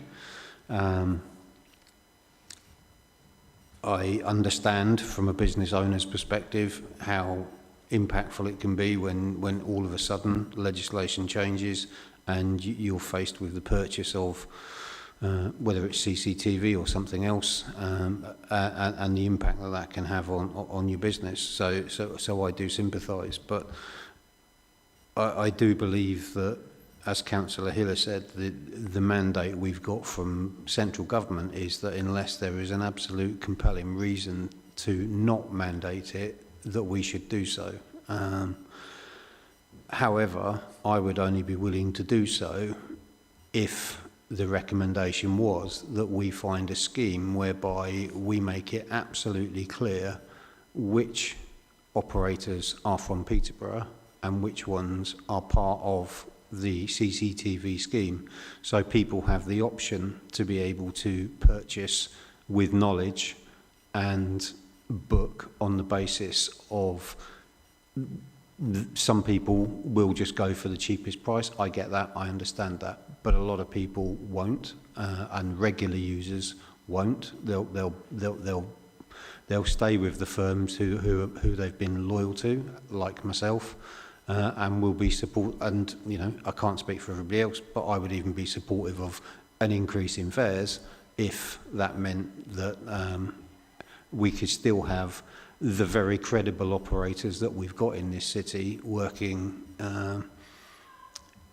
with us to make sure that both the drivers and passengers are as safe as they can possibly be, and that there can be no incidents where somebody falsely accuses a driver or vice versa of inappropriate behaviour of any kind, because we'll have the evidence to be able to demonstrate that that hasn't happened. But as I say, I would only be prepared to support it if we change, or if we make a recommendation that it has to be very clear on apps and the like. Changing an app is not a particularly difficult process, but it will mean that they are part of the, and it should say the Peterborough CCTV scheme, because then anybody who's not operating from Peterborough can't be part of that scheme. Thank you. Thank you, Councillor Elsey. Did anyone else want to contribute to the debate? Councillor Howard. I think I'll just back up Councillor Elsey on what is put much better than I ever could. I think if this is coming in for safety of passengers, safety of drivers, if we can't communicate to passengers and drivers that that is a service they're getting, then really, why would we bring it in? I think we have to find a way to sell it as a USP and prove to the drivers that it's a USP to be proud of and that it will bring custom to them, much in the Shop Local campaign does. And I think we have to put all our energy behind it. I don't think we could just slap this down and say, there you are. I think there has to be a genuine energy and effort into making this work if it comes forward with really clear messaging that says so. Thank you, Councillor Howard. Councillor Hiller. Yeah, just a footnote to what's already been said. I completely agree. I think that what we need to do as a local authority, and let's not forget, folks, that all we are doing here this evening is recommending to council.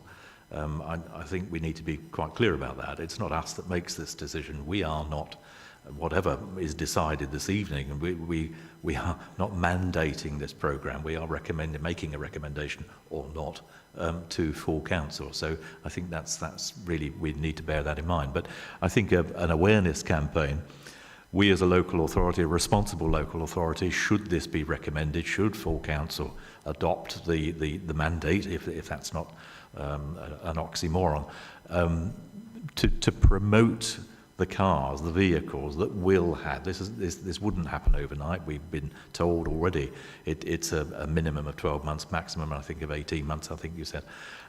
So there is time, I think, to gear this up to the best advantage, should it happen, the best advantage of the people that are going to use it. And that's both sides of the steering wheel. I really do emphasise that. We've been told time and again this evening, it's about passenger safety. It's about recorded crime. It's about the investigation of that recorded crime and how much easier it would be with closed-circuit television. It isn't about the wider rollout of CCTV. It is specifically for private hire and black cabs, as I understand it. But I absolutely agree with you. Thank you. Thank you, Councillor Hiller. Councillor Day. Yeah, thanks, Chair, and through you. I'm trying to really think about compelling local reasons. That's what it says in the report, and I do feel, I'm obviously, aware of Councillor Elsey, Councillor Howard's, and Councillor His response, but I do feel that if we mandate this, and then most of our taxi drivers end up going to register for in another authority and coming here without CCTV, then we're not going anywhere to kind of introduce this in a careful, controlled manner that might prove fruitful, because I think it sounds like, based on what the Taxi Drivers Confederation is saying, that is very well what will happen. I think that is a compelling local reason. Thank you. Thank you, Councillor Day. Did anyone else want to comment at this point in the debate? I will just add then that I think there is strong feeling in the room that the licensing regime in terms of where drivers are required to be licensed, or as the case of the legislation is not be required to be licensed, is a key point of contention here. And I'd like to see a recommendation put forward that we would like to see this addressed by government at the earliest possible opportunity. So I will put that forward once we've answered the points which are in front of us. So we do have 5 recommendations in front of them. I will read those out. So it is recommended that the Licensing Committee notes the consultation responses and officer comments, agrees any amendments to the Hackney carriage and private hire policy arising from the consultation feedback, recommends and endorses the mandatory use of CCTV in Hackney and private hire vehicles for adoption, with delegation of authority to the Head of Environmental Health, Licensing and Housing Standards and to the Licensing Manager to determine the final technical specification, requires this mandate to come into force if approved as a phased-in approach to give proprietors time to comply once the policy is live, no sooner than 12 months after the decision and no later than 18 months, approves and recommends adoption to full council the revised policy as detailed in the report and attached at Appendix 2. So, do I have a proposer for that as it stands? Councillor Hiller. Could I also have a seconder? Councillor Blakemore-Creedon. In that case, I'll take a vote on that raft of proposals. If everyone can... Sorry, Chair, could I ask for a recorded vote, please, if that's appropriate? Or is it already recorded? You can't do that? Okay, that's fine. Recorded vote. Yeah, could I ask for that, please?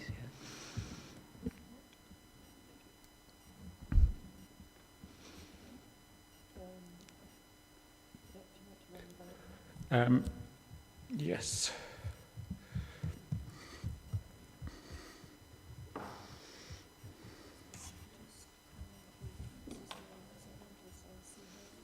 Yeah, so I just go around the room. Yeah. So just for the benefit of those watching the meeting, we've had a request for a recorded vote. Do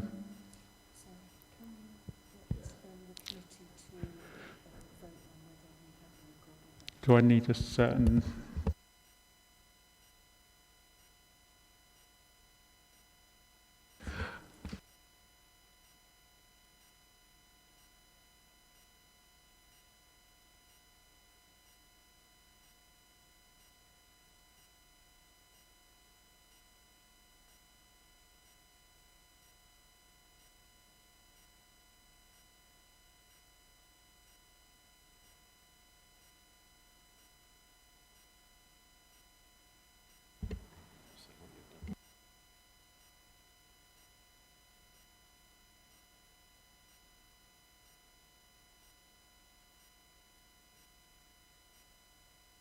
So, just looking at the standing orders, we need a quarter of members present and entitled to vote at the meeting to demand a recorded vote.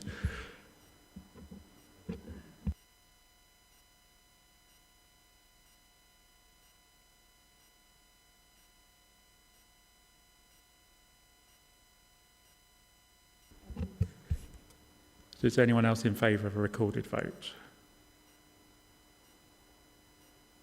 There's no indication from the room, so we will not have a recorded vote. Chair. Councillor Elsie, yes. Can I just ask for a point of clarification? Because I've suggested that I will only support this if the recommendation that I'm putting forward is adopted. So do we put the recommendations forward before we vote? Because if we vote on it as it is, my vote will be different to the vote if the recommendation is there.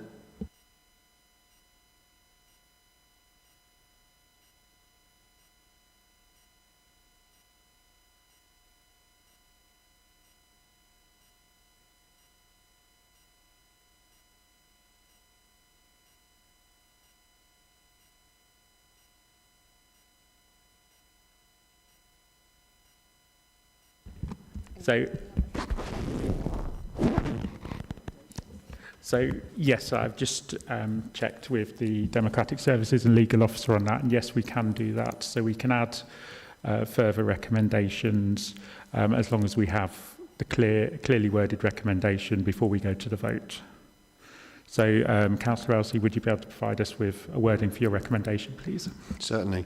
That the committee recommends that a scheme which clearly identifies Peterborough operators who are party to this CCTV scheme are given a method of advertising that fact on their apps and any literature, any interaction websites or whatever, and that it is absolutely forbidden for any operator outside of Peterborough to try and adopt that badge of authority.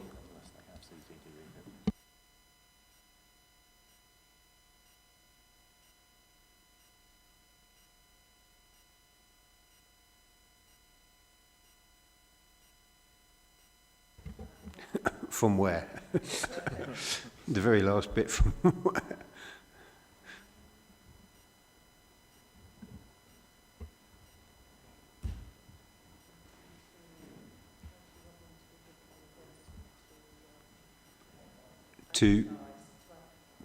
To advertise and promote the fact that they are part of the Peterborough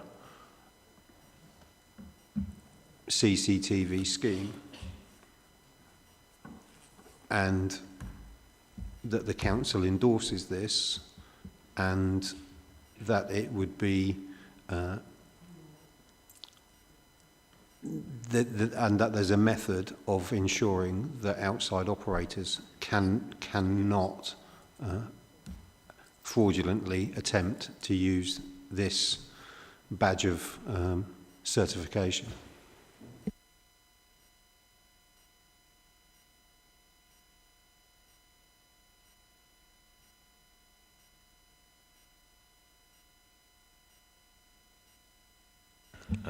I think, Chair, it might help if we considered that we already have a similar scheme in operation with the environmental health folk, with the scores on the doors of the eating establishments. It's a similar sort of thing where I think what Councillor Elsie is suggesting is an endorsement by Peterborough City Council of the benefits, given that it would be Peterborough City Council ultimately that would be mandating this. It would be for the council, I think, to promote the benefits of hiring a cab or a taxi with CCTV fitted, and those benefits can manifest in safety issues and recorded crime and that.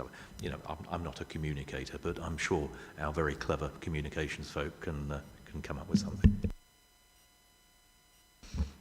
Yes, thank you, Councillor Heller. I think at the moment the officers are just looking at the wording to make sure it's compliant.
Yes, if you could read out, this will be recommendation number 6, and Karen will read out the wording.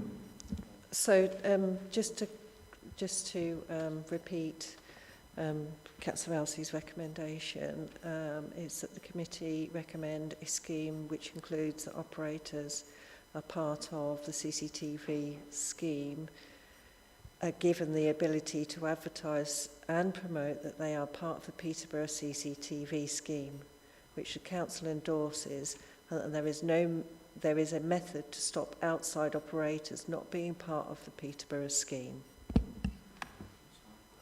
Yep, is that okay? Yeah, we're happy with that, Councillor Elsie. Yes, thank you. Yep. And then can we add a further recommendation, 7? Or do we need to vote on that? Because we haven't voted on the original 5. Do we need to accept that first? Okay, yeah. Do we have a seconder for that recommendation first? Lots of hands went up. I think Councillor Blakemore-Creedon was first. So can we vote now on Councillor Elsie's recommendation as was just read out? Everyone in favour of that? Looks like, can you raise your cards, please? You should have red, yellow and green cards. So green cards for in favour. We're just doing in favour at the moment,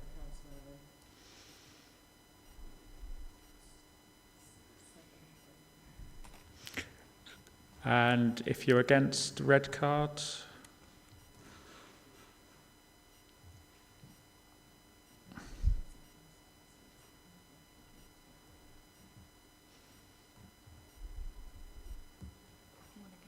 Yeah, 1 against, yeah. And abstentions is yellow card. 3. So that was 7 in favour, 1 against, with 3 abstentions, so that passes. That recommendation on its own passed.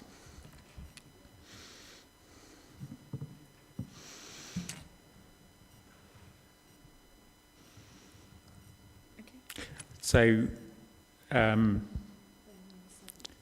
my further recommendation is that I'm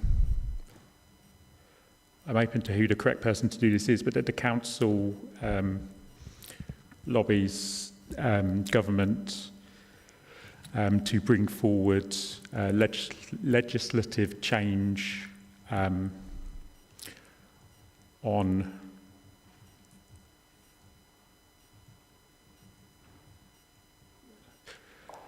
I think, yeah, cross-border taxi licensing. Happy to take advice from licensing officers. There's better wording. I think that's it. Could you just say to formalise, to formalise CCTV? No, this is just about the registration across districts.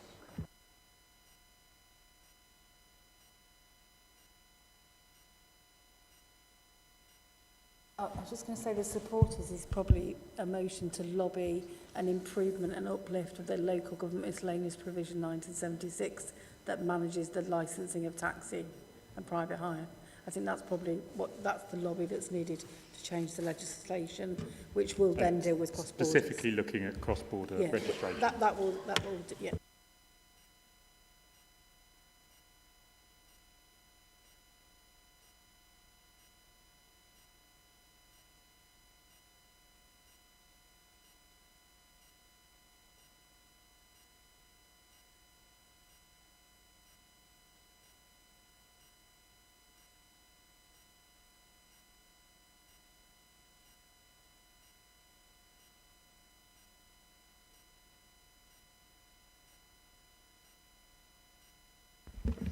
Councillor Day.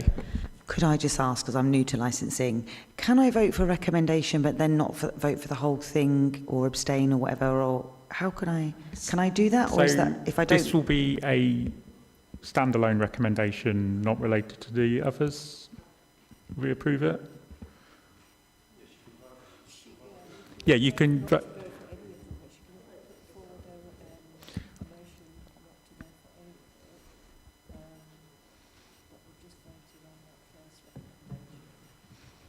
It's, we haven't been through the first 5. So Councillor Day can vote against the first 5 but support this one. Yeah, that's absolutely fine. Again, we're just confirming the wording.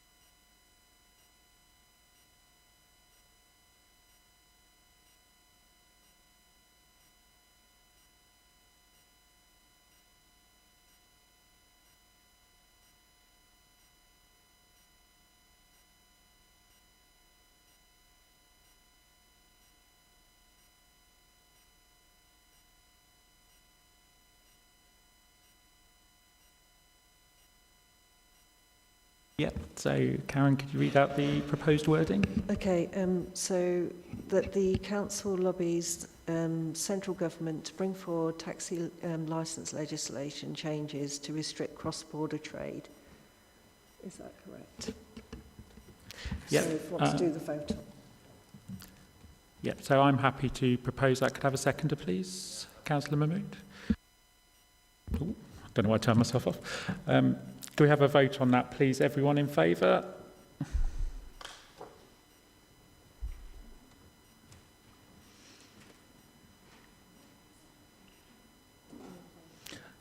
Any against? And any abstentions? So that's 10 in favour, none against and 1 abstention. Thank you, so that is clearly passed. So we will now go back to the 5 recommendations in the agenda pack.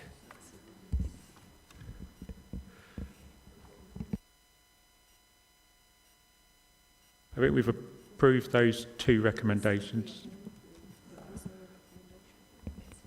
Councillor Day, did you have a recommendation?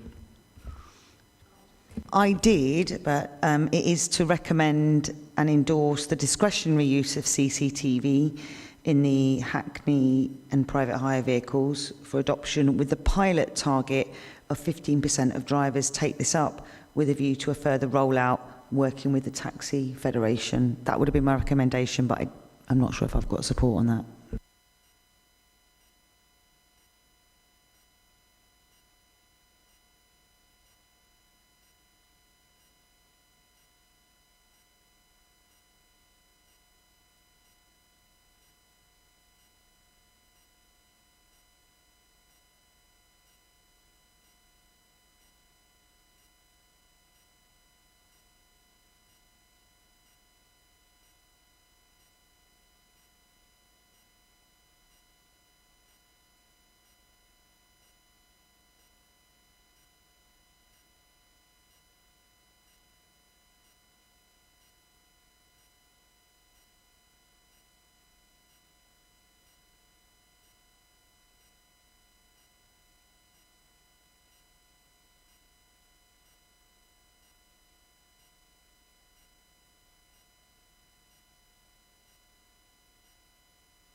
So, returning to the 5 recommendations that were in the agenda pack, with the 2 further recommendations we've already approved. We did have originally Councillor Elsey proposing those, with Councillor Blakemore Creedon seconding those. Are you still happy to do that? Yes. So, Councillor Day, because your recommendation proposal is contra to recommendation 3, we would consider that if the vote on the first recommendations failed, because it is an alternative scheme. You can't have both of them. So what we will do then is we've got a proposer and a seconder for the 5 recommendations. So we will now take a vote on those 5 together. So could I see all of those in favour of recommendations 1 to 5, please?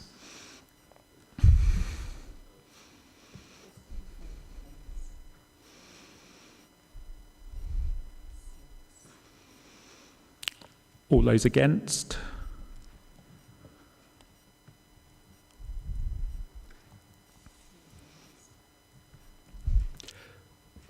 And abstentions?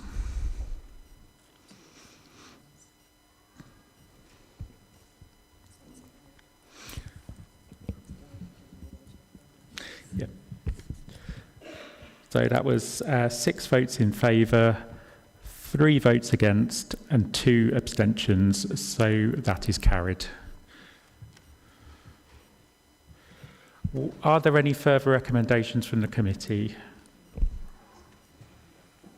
No, thank you very much. So I will now close the meeting. If the committee and officers can remain seated while the public galleries are cleared, please.